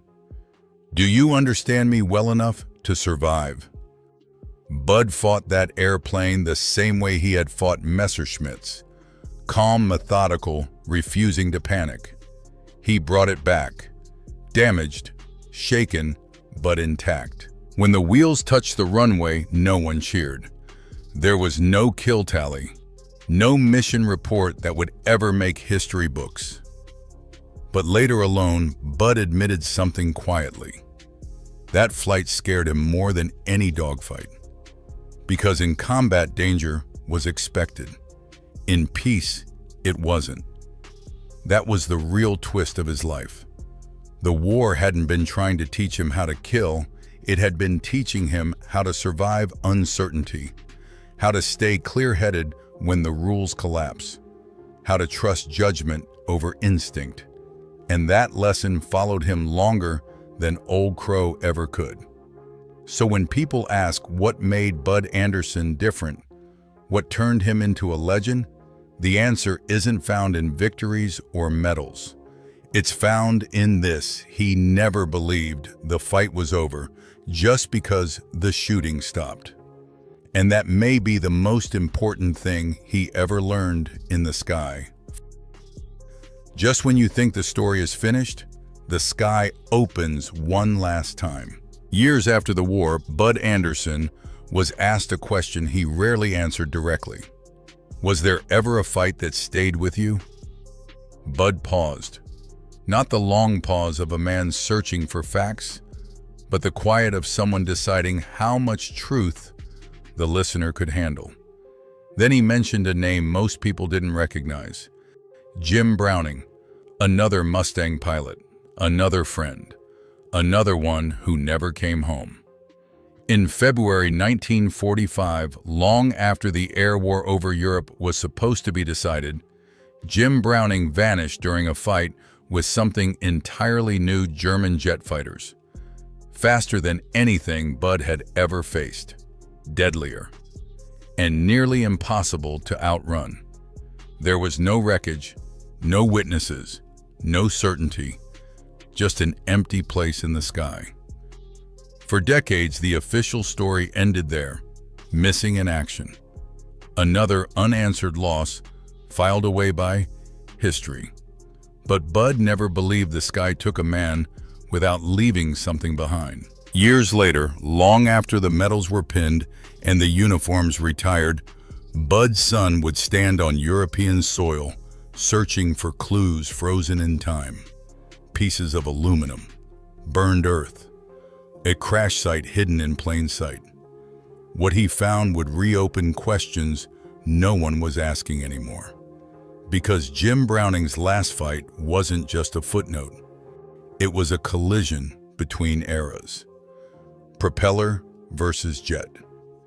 Experience versus speed. And a reminder that even at the very end of the war, the sky was still changing faster than men could adapt. Bud Anderson survived long enough to know this. Some stories don't end when the war does. They wait. And the next one begins not with Old Crow climbing into the sun, but with a Mustang that never came back. For decades, Germany's war masters mocked America as a nation of soft shopkeepers, rich, comfortable, and hopeless in real war.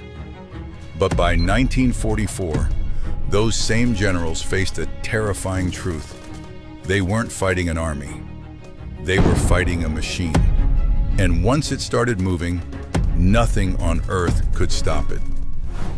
The German High Command had spent years studying the United States. They read American newspapers, analyzed military reports, and observed its society from afar. And the conclusion they reached seemed obvious to them. America was rich, comfortable, soft.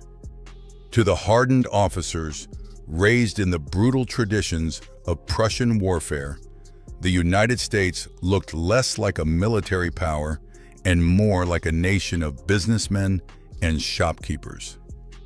A country obsessed with profit, individual freedom, and modern comforts, hardly the ingredients of a serious fighting force. From Berlin's perspective in 1941, the evidence supported their belief. The U.S. Army was small, numbering barely 6 million men. Its tanks were thin-skinned and outdated. Many of its officers had not seen real combat since the trenches of World War I more than 20 years earlier.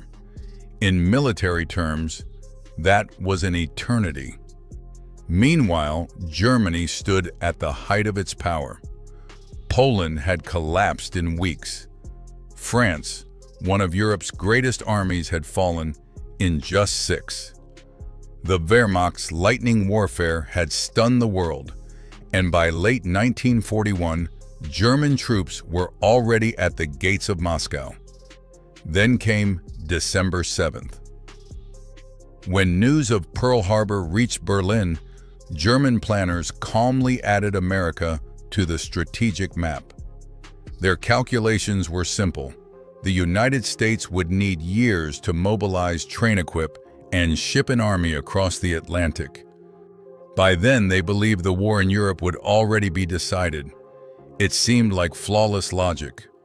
But hidden behind factory walls, shipyards, and assembly lines across America, something was already beginning to move.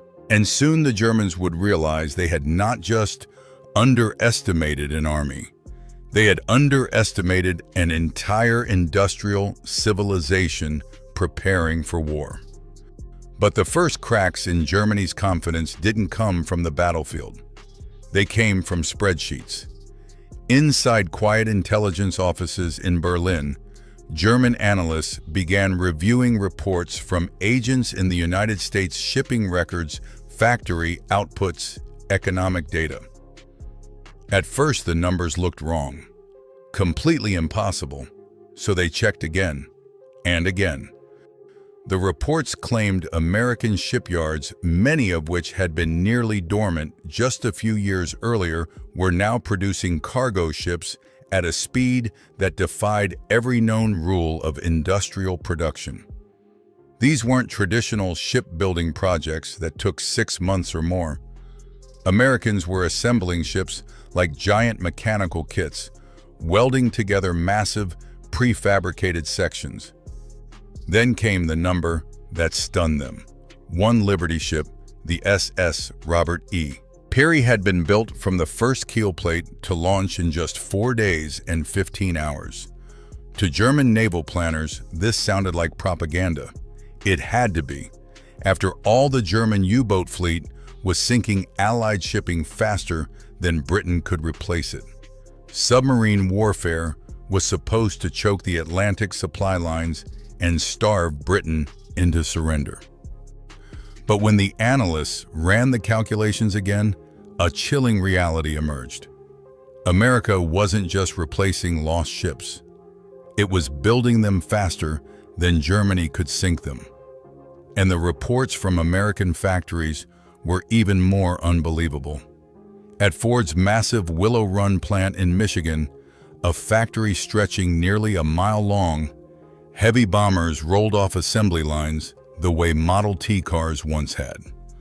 German intelligence reports claimed the United States was producing more B-24 bombers in a single month than Germany could build in an entire year. To the German high command, it sounded like fantasy. Germany had the most organized wartime economy in Europe. Their industry had been mobilized since 1939. Yet somehow, the Americans, while fighting a war across two oceans and supplying Britain and the Soviet Union, were outproducing the Third Reich by 3, 4, even 5 times in key categories. And then came the tanks. Germany's panzer divisions were masterpieces of engineering, powerful, complex machines built with the precision of fine instruments. America took a different approach. Instead of building perfect tanks, they built thousands of good ones. The M4 Sherman rolled off assembly lines like automobiles. 10,000, 20,000. By the end of the war, over 50,000 tanks. At that moment, German planners began to feel something they hadn't felt in years. Not fear, but something close. Because America wasn't just building an army, it was building an avalanche of steel. Even as those impossible production numbers piled up, the German high command held on to one comforting belief. Material wasn't everything. You could hand a shopkeeper the finest rifle in the world, they argued, but that didn't make him a soldier. You could give him a tank, but that didn't make him a tanker. The real test would come on the battlefield. And in early 1943, for a brief moment, it looked like the Germans had been right all along. The first major clash between American and German ground forces in the European theater erupted in the harsh mountains of Tunisia at a narrow corridor called Kasserine Pass. There, fresh American troops, green, inexperienced, and poorly coordinated, ran straight into the battle-hardened veterans of Field Marshal Erwin Rommel's legendary Afrika Korps. The result was brutal. American units broke under pressure. Command structures faltered. Tanks and trucks were abandoned across the desert floor as German forces pushed forward with ruthless efficiency. To German soldiers walking among the wreckage of brand new American equipment, the battle confirmed everything they had believed. This was the enemy they expected: clumsy, poorly trained, lacking discipline. Compared to the frozen nightmare of the Eastern Front, where German troops had faced relentless Soviet assaults at places like Stalingrad, the Americans seemed almost cautious, too careful, too hesitant. One captured German report described them bluntly. The Americans, it said, lacked fanatical determination. They were not like the Russians, who would charge machine guns and accept staggering losses. The Americans seemed unwilling to sacrifice men that way. To the German officer corps, that looked like weakness. So the high command settled into a new comfortable assumption. Yes, America had an absurd amount of equipment: tanks, planes, trucks, artillery. But it didn't matter, because in the end, they believed the professional German soldier, with his superior training discipline and tactical skill would always defeat a mass army of amateurs. Quality, they were certain, would always beat quantity. For a while, the war in Italy seemed to confirm that belief. But slowly, almost quietly, something began to change. The Americans were learning. And when they learned fast. By 1944, the German High Command still believed they understood their enemy. Yes, the Americans had more equipment. Yes, their factories were producing weapons at unbelievable speeds. But German generals remained confident in one final assumption. When it came to real combat skill, courage, and battlefield experience would still decide the war. That belief survived, right up until the morning of June 6, 1944, D-Day. At first, the sheer scale of the invasion was staggering. More than 5,000 ships flooded the English Channel, an armada so massive it seemed to stretch from horizon to horizon. No military in history had ever attempted an operation of that size.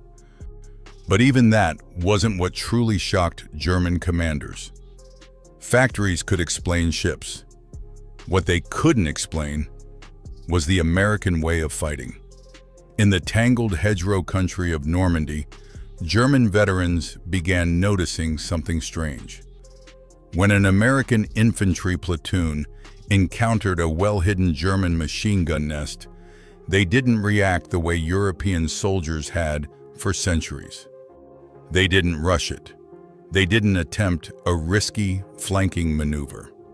Instead, the young American lieutenant, often barely 22 years old, picked up his radio. First came the company mortars. If the machine gun kept firing, he called in battalion heavy mortars, still firing. Then came divisional artillery. Within minutes, 12 105mm howitzers could unleash a storm of steel, more shells in 10 minutes than a German unit might fire in an entire week. And if the problem still wasn't solved, the lieutenant simply called the sky. Soon, P-47 Thunderbolts would appear overhead, screaming down with rockets and 500-pound bombs. If the target was close enough to the coast, even battleships offshore might join in firing shells the size of small cars. Only after the hedgerow had been completely erased from the landscape, reduced to burning wood and craters, would the American infantry advance. To German officers watching this unfold, it was baffling, wasteful, almost cowardly. But there was one undeniable truth they could no longer ignore. It worked. The Americans were advancing slowly, but relentlessly. And for the first time, German commanders began to realize something terrifying. They weren't fighting soldiers the old way anymore. They were fighting an industrial system designed for war.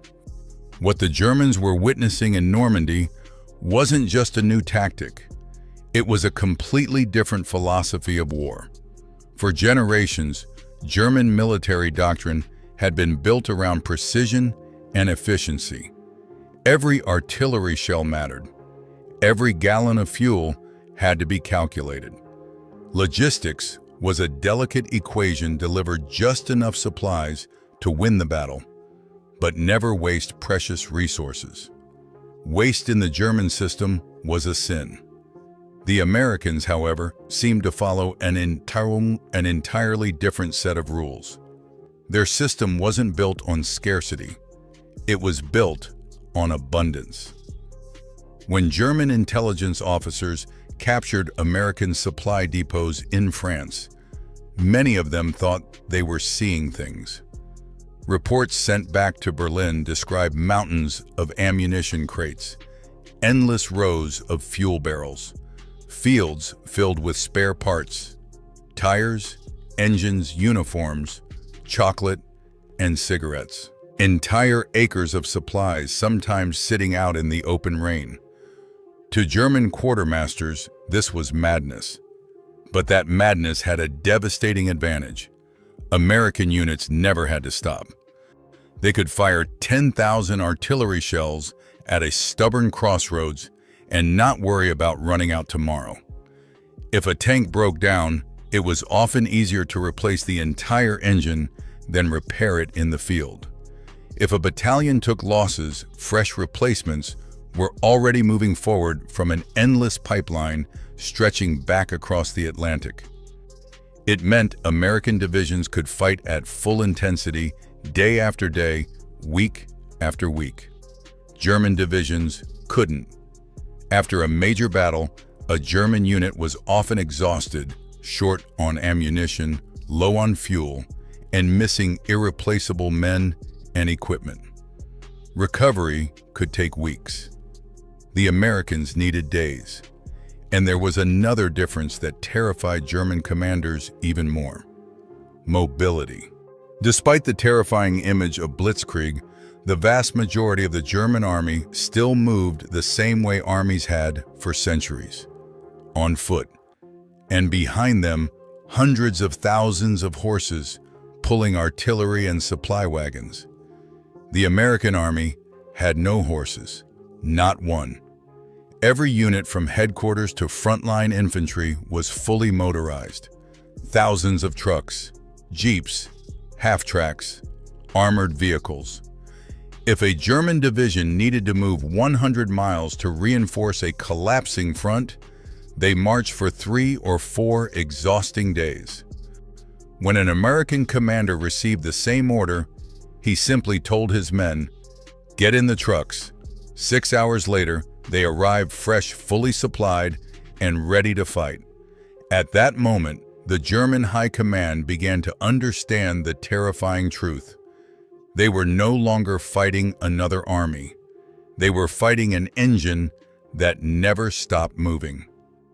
By the summer of 1944, the German army in Normandy was still holding the line, but barely. Weeks of brutal fighting in the hedgerows had slowed the Allied advance to a crawl. German defenses were stubborn, disciplined, and expertly organized. To many commanders, it still looked like a fair fight. But the Americans weren't preparing for another battle. They were preparing to break the war open. In late July 1944, the Allies launched Operation Cobra, a carefully planned strike designed to smash a hole through the German front. And they did it the American way. First came the bombers. Thousands of heavy and medium bombers filled the skies above a narrow section of the German line. Then, in one of the most concentrated airstrikes of the war, they unleashed a carpet bombing so massive, it literally erased entire defensive positions from the map. The elite German Panzer Lehr Division, one of the best armored formations in the Wehrmacht, was caught directly beneath the bombardment. What remained afterward was devastation. Survivors stumbled through the wreckage in shock, some found miles away, days later, unable to speak, unable to remember what had happened. And then the ground began to move. Through the shattered German defenses poured American armored divisions, led by one of the most aggressive commanders of the war, General George S. Patton. But Patton's forces didn't advance the way European armies traditionally fought. They didn't stop to carefully eliminate every strong point. They bypassed them. German positions that once would have anchored a defensive line were suddenly left isolated in the rear as American armor raced forward at astonishing speed, sometimes 50 or even 60 miles in a single day. Headquarters were overrun, supply depots captured, communication lines shattered. For German commanders, it was chaos. Every time they tried to assemble a counterattack, American fighter bombers swooped down from the sky, tearing apart their columns before they even reached the battlefield. And suddenly the terrifying truth was impossible to ignore. The German army wasn't being defeated in a single dramatic battle. It was being systematically dismantled hour by hour, mile by mile, by a machine that never slowed down. Once the German line cracked during Operation Cobra, the war in Western Europe changed overnight. What followed wasn't just a retreat. It was a pursuit, one of the fastest military advances in modern history. American armored columns surged through the shattered front like a flood bursting through a broken dam. At the center of it all was Patton's Third Army racing across France with a speed that left German commanders stunned. In some sectors, American forces advanced hundreds of miles in just days. To the Germans, this seemed almost impossible. Armies weren't supposed to move this fast. Traditional military doctrine said large offensives slowed down as supply lines stretched thin. But the Americans had solved that problem before it even appeared. Behind the front lines, an enormous logistical operation roared into action, the Red Ball Express. With French railroads destroyed and bridges damaged, the Allies created a massive highway network dedicated entirely to supply convoys. Thousands upon thousands of trucks drove in endless loops 24 hours a day, engines roaring through dust and darkness. Many of the drivers were African-American soldiers of the Quartermaster Corps of men who worked under exhausting conditions to keep the front lines moving. Every day, they delivered thousands of tons of fuel, ammunition, food, and spare parts. And because of that constant flow, the American advance never slowed. German commanders would establish what they believed was a strong defensive position along a river, expecting it would take the Allies weeks to gather bridging equipment and forces. But when morning came, they sometimes discovered something astonishing. American combat engineers had already built pontoon bridges overnight, often under enemy fire. And by dawn, entire armored divisions were already across the river, appearing deep in the German rear. To German officers trained in the traditional European style of warfare, it felt as if the Americans had somehow broken the fundamental rules of war itself: speed, scale, relentless pressure. The battlefield was no longer moving at the pace of marching infantry and horse-drawn wagons. It was moving at the speed of engines, fuel, and factories. And the German army was being dragged into a kind of war it had never been built to survive.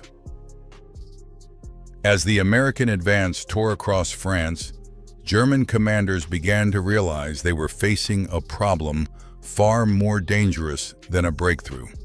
They were facing a war they could no longer afford to fight. Every engagement followed the same brutal pattern. A German unit might fight brilliantly. Their officers were still tactically superb. Their soldiers were experienced, disciplined, and often fought with remarkable courage. But even when they won a local battle, they were still losing the war, because every German success came with a price they could not pay. Every counterattack burned precious fuel that Germany barely had. Every artillery barrage emptied ammunition stocks that couldn't be easily replaced. Every destroyed panzer meant one less tank Germany would ever field again. Meanwhile, the Americans kept coming. German intelligence officers studying captured American field manuals were stunned by what they found. U.S. doctrine assumed levels of supply consumption that German planners considered completely impossible. American offensives calculated ammunition usage at 2 or even 3 times what German doctrine considered sustainable. To German quartermasters, it looked insane. But it worked because America could afford it. If a German division lost tanks in battle, replacing them could take months, if replacements even existed. When an American tank broke down, mechanics often pulled the entire engine out, dropped in a new one, and sent the damaged engine back to a rear depot for rebuilding. If American units suffered casualties, fresh replacements arrived, constantly drawn from a massive training pipeline back in the United States. The American system treated war almost like an industrial process. Machines were replaced, parts were swapped. The line kept moving. German commanders, by contrast, relied heavily on veteran soldiers who had trained and fought together for years. These experienced fighters were irreplaceable. Once they were gone, their units slowly became hollow shells, and by the fall of 1944, that reality was becoming painfully clear. German divisions that had once been feared across Europe were shrinking short on men, low on fuel, and desperately holding fragile defensive lines. American divisions, meanwhile, kept returning to the battlefield fully replenished. To some German generals, the conclusion was becoming unavoidable. This was no longer a contest of tactics. It was a contest of industrial endurance. And in that kind of war, the outcome had already been decided. By the winter of 1944, Germany was cornered. Its armies were retreating across Europe, its factories were under relentless bombing, and its fuel reserves were nearly gone. Many German generals already knew the truth. The war was slipping beyond recovery. But Adolf Hitler refused to accept it. Instead, he ordered one final desperate gamble. The plan was bold, almost reckless launch, a massive surprise offensive through the Ardennes forest, the same rugged terrain German forces had used to shock the world in 1940. If the attack succeeded, German armored divisions would punch through the American lines, race toward the vital port of Antwerp, and split the Allied armies in two. Cut off the British and American forces in the north, Hitler believed, and the Allies might be forced into a negotiated peace. In December 1944, under the cover of a massive snowstorm that grounded Allied aircraft, the German army struck. The surprise was complete. Elite panzer divisions smashed into thinly held American lines, carving a huge bulge into the Allied front. Entire American units were surrounded, supply routes were cut, and thousands of prisoners were taken. For a few tense days, it looked like the German army of 1940 had returned. But the German plan depended on one critical assumption: that the Americans would panic, that their command system would collapse under pressure, that their soldiers would break. None of that happened. At the key crossroads town of Bastogne, the surrounded American 101st Airborne Division was ordered by the Germans to surrender. The American commander's reply became legendary. One word: nuts. Outnumbered, freezing, and running low on ammunition, the paratroopers simply held their ground. And while they fought, the American machine began moving again. Entire armies were suddenly redirected toward the battlefield. General George S. Patton, whose Third Army had been preparing for an attack in a completely different direction, received new orders: turn north and relieve Bastogne. Military planners said it couldn't be done. Reorganizing an army of that size would take a week. Patton gave them 48 hours. And then the trucks started moving.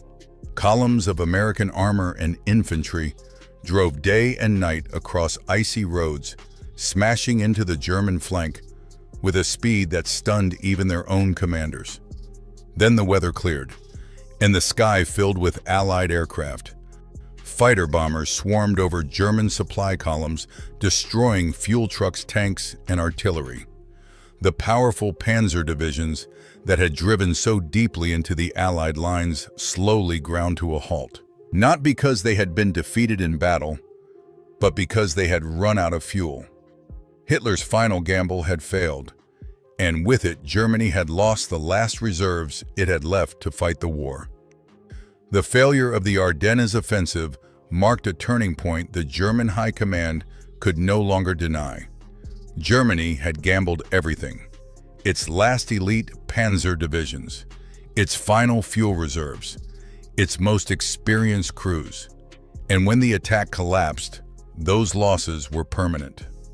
For Germany, every destroyed tank was irreplaceable.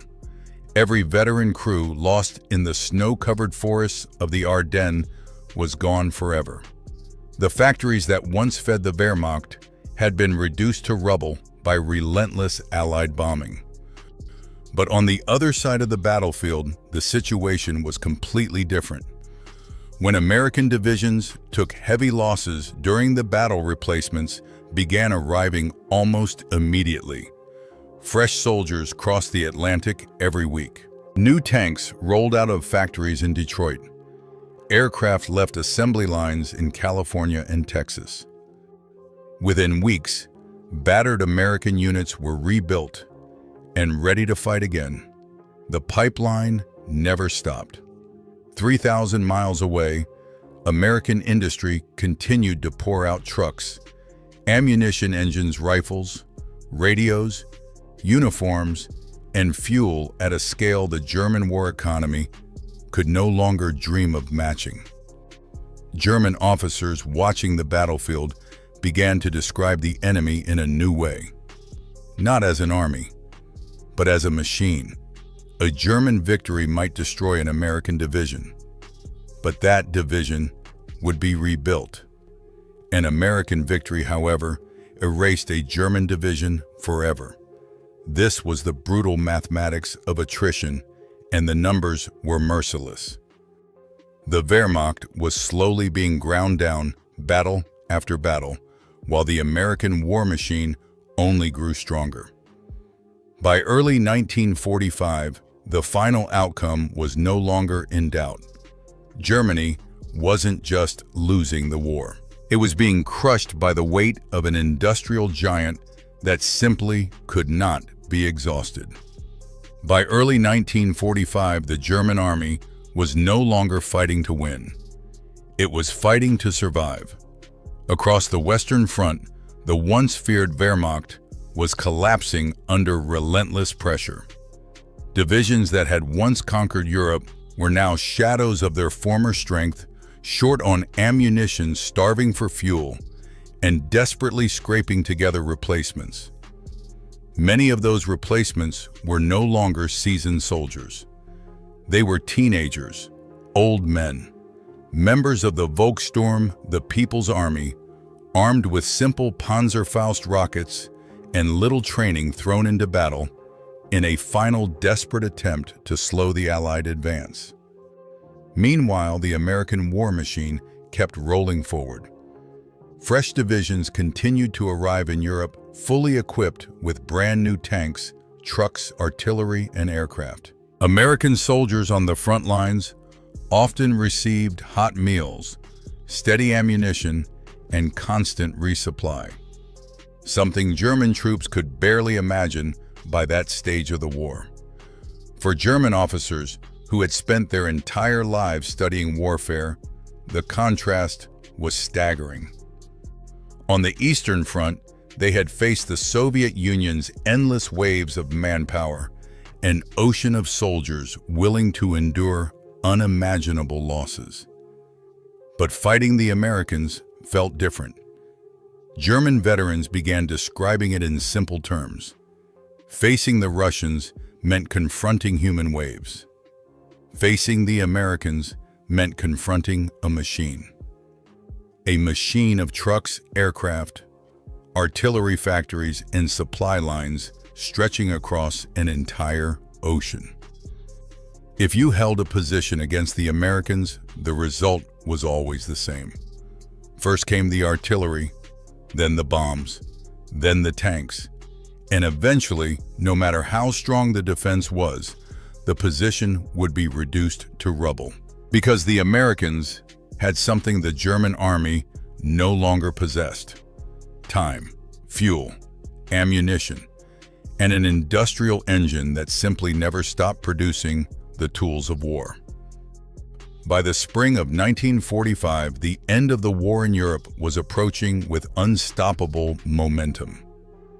The German army still fought, but the reality was impossible to ignore. Their forces were shattered, their supplies exhausted, and their once brilliant war machine was collapsing under the weight of a conflict it could no longer sustain. One final natural barrier still stood between the Allied armies and the heart of Germany: the Rhine River. For centuries, the Rhine had been considered Germany's great defensive shield, a wide, powerful river protecting the industrial core of the nation.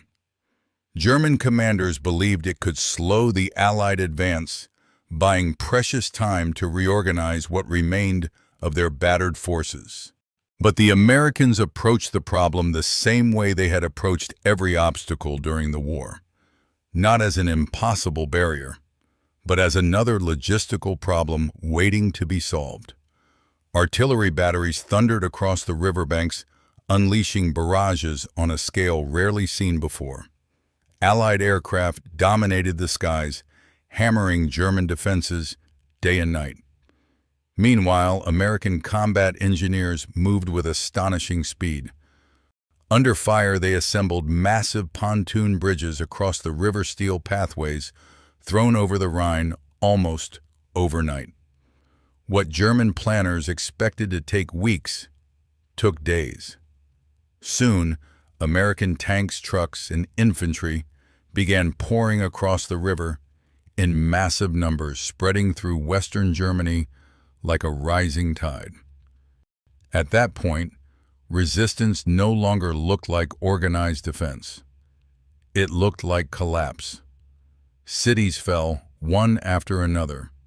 German units surrendered by the thousands. Entire formations simply disintegrated as the American advance pushed deeper into the heart of the Reich. For the German High Command, the realization was finally complete. They had not lost because their soldiers lacked courage. They had lost because they had been fighting something entirely new: an enemy that had turned an entire nation into a war machine. Looking back on the war, many German officers struggled to explain what had happened. On paper, they still believed their soldiers were among the finest in the world, better trained, more disciplined, and tactically superior. In many battles, German units had fought with remarkable skill and courage. But by 1945, those qualities no longer mattered, because the Americans had changed the very nature of war. German commanders had been raised in a military culture built on tradition, centuries of strategy, discipline, and battlefield mastery. Victory was supposed to come from brilliant maneuvers, experienced officers, and hardened soldiers. The Americans approached the problem differently. They treated war like an industrial equation. If a problem appeared on the battlefield, they didn't rely on heroic charges or daring tactics. They solved it with firepower, logistics, and production. A stubborn machine gun nest wasn't assaulted, it was erased by artillery. A destroyed tank wasn't repaired, it was replaced. A battered division wasn't left to recover, it was refilled with new men and equipment and sent back into the fight. Everything about the American system was designed to keep the machine running, endlessly, relentlessly. And that, in the end, was the lesson Germany learned too late. They had prepared for a war of brilliant soldiers and decisive battles. Instead, they found themselves facing something entirely different: A nation that had weaponized its factories, its roads, its engineers, its workers, and turned all of it into a force that could grind down even the most experienced army on Earth. At 11:02 a.m. on D-Day, a young American pilot dove through low clouds over France, bombs-armed flak rising fast. Seconds later, a single mistake turned the sky into a firestorm. This isn't just the story of D-Day. It's the story of how quickly the hunter became the hunted.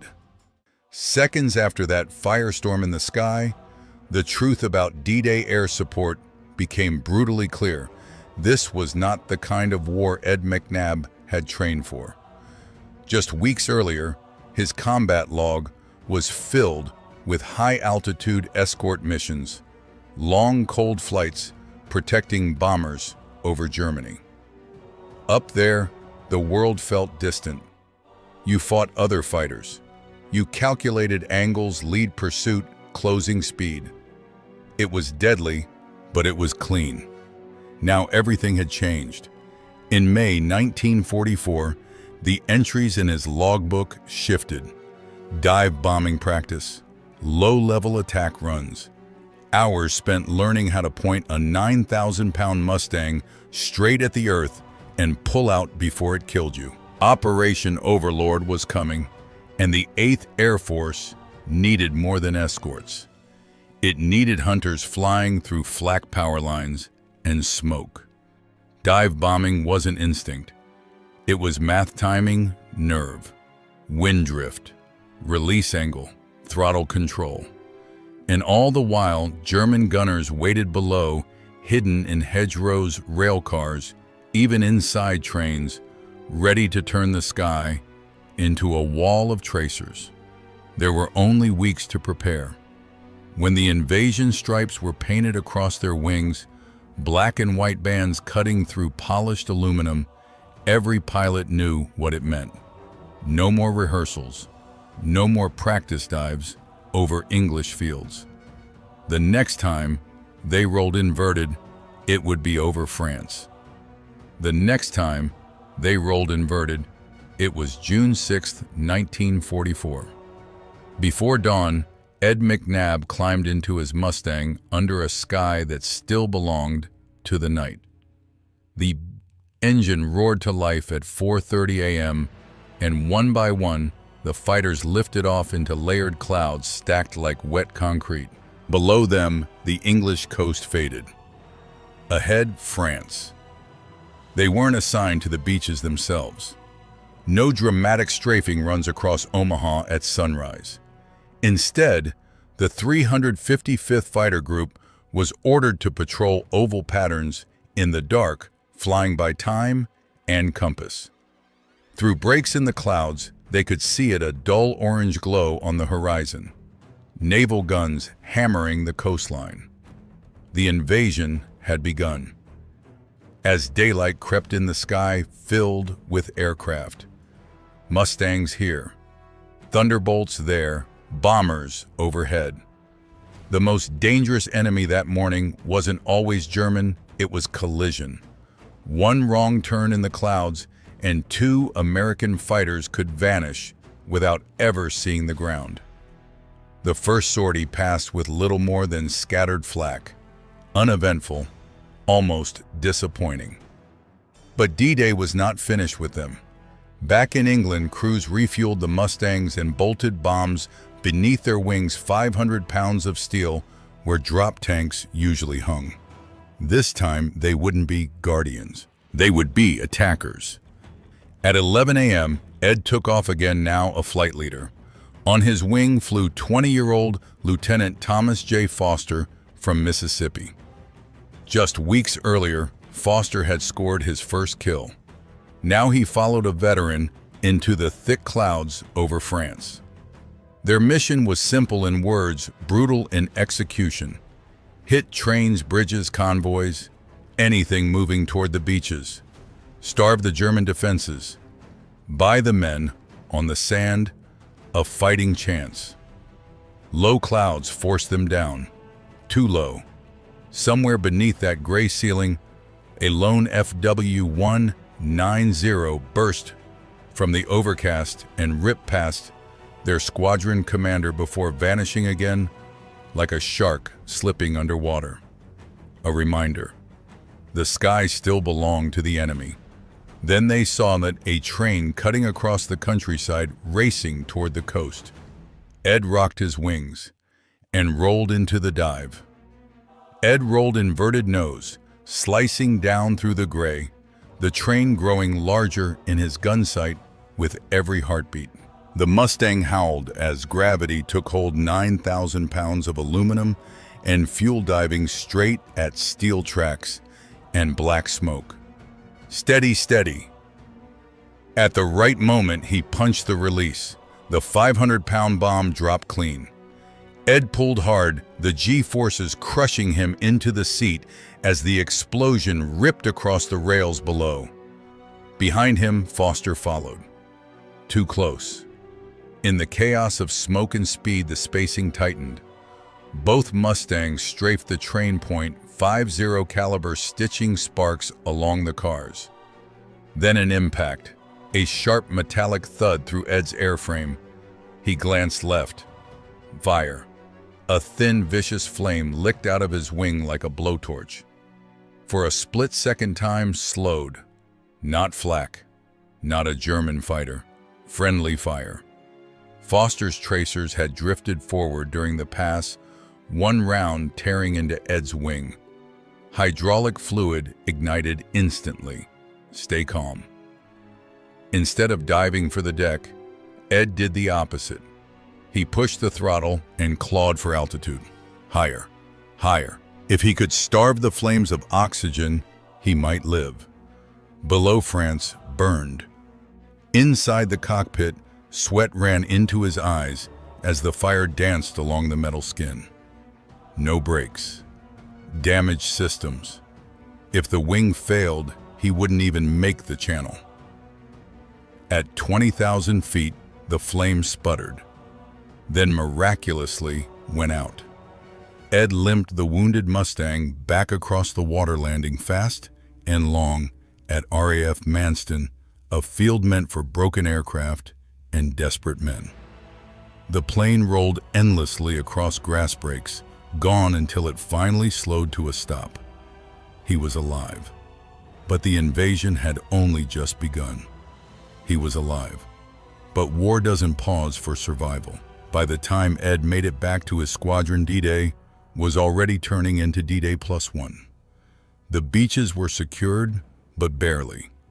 German armor and reinforcements were moving inland, trying to crush the fragile foothold before it hardened into liberation. At sunrise on June 7th, Ed walked toward a new aircraft.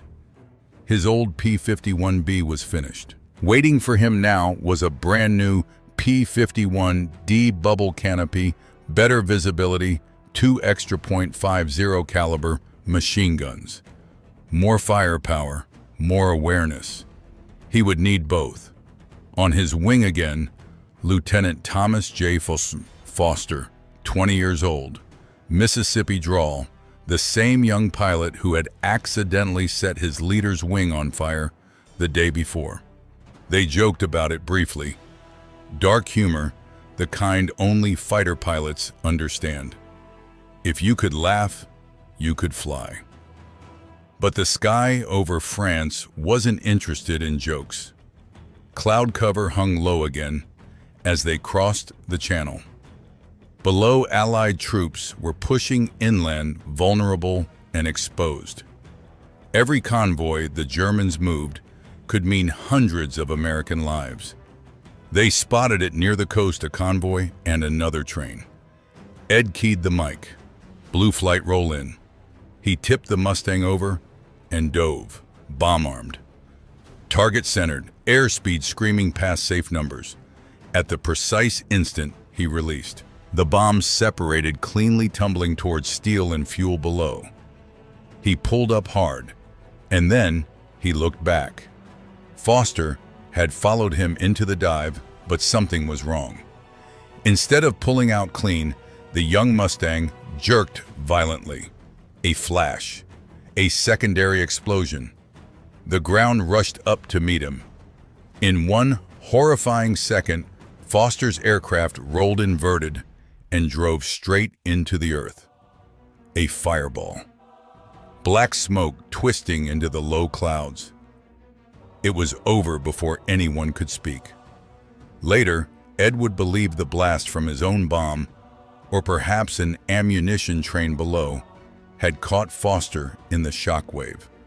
They had trained for dive bombing, but not enough. Not for this. June 7th would become the worst day of the war for the 355th in pilot losses.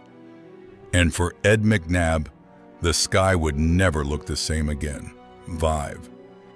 And the sky did not get quieter after Foster fell. As Blue Flight climbed away from the burning wreck, the radio erupted with frantic calls. Another element of the 355th flying lower and slightly east had just been jumped out of the clouds. Focke-Wulf 190s.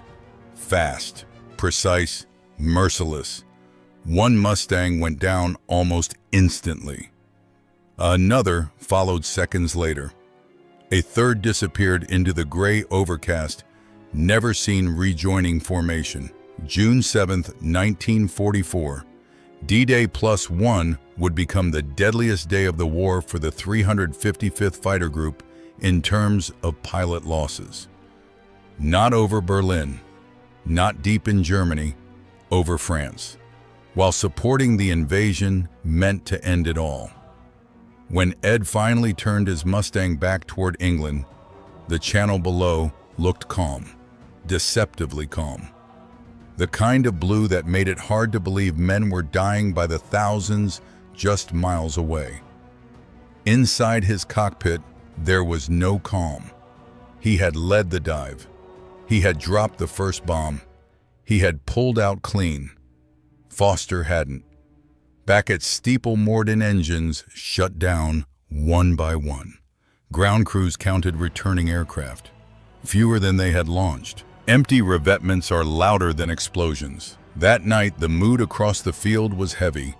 No speeches, no heroics, just quiet understanding. The Allies were pushing inland. The beachhead was holding. Strategically, it was working. But war does not measure victory in maps. It measures it in empty bunks, in unopened letters, in parents who will never understand how a son vanished in a French field beneath low gray clouds. Thomas J. Foster was an only child, no brothers, no sisters. With his death, his family line ended. History remembers June 6th as triumph. But for the men of the 355th, June 7th carried a different memory. And for Ed McNabb, every dive after that carried a ghost on his wing. And yet the war kept moving forward. By mid-June, the headlines would call it a breakthrough. The beachhead had held. Allied armor was pushing inland. The beginning of the end for Nazi Germany had started on those blood-soaked sands. But history books rarely mention the men who flew low enough to see the fear in a soldier's eyes. Ed McNabb kept flying. Every mission after June 7th carried a different weight. The roar of the Merlin engine no longer sounded like pure power. It sounded like responsibility. He had survived fire in his wing. He had watched a 20-year-old wingman vanish in a column of smoke. And still the orders came. Start engines. Form up. Roll in. Low-level attack work didn't get easier with experience. If anything, it got heavier. Every dive meant trusting the math, trusting the spacing, trusting the man behind you not to drift 1 second too long on the trigger. But trust in war is fragile. Somewhere over France, supply lines were shattered. Bridges collapsed. Convoys burned. On the ground, Allied soldiers advanced mile by mile, never knowing the names of the pilots who who had cleared the road ahead. That was the nature of it. The infantry saw hedgerows and machine gun nests. The fighter pilots saw smoke flashes and seconds. And then the war moved on. Years later, Ed would still remember the details cloud, layers stacked at 800 feet, the glow of naval guns through the overcast, the way a Mustang shuddered in a hard pullout. Memory doesn't fade evenly. It preserves the sharp edges. Thomas Foster never came home to Mississippi. His parents never saw grandchildren. A family name ended in a French field. This is the cost of air support that wins invasions. Not glory, not headlines. Just young men, aluminum wings, and moments where one decision separates survival from smoke. And as long as men like Ed lived to tell it, the sky over Normandy would never truly be silent. And maybe that is the final truth of D-Day. Not just the thunder of battleships, not just the flags rising over captured ground, but the thin aluminum skin of a Mustang diving through broken clouds, carrying the weight of an invasion on its wings. For every photograph of soldiers charging ashore, there were pilots above them flying blind through flak and smoke, trying to carve open a path with bombs and .50 caliber fire. They didn't see the faces on the beaches. They saw coordinates, rail lines,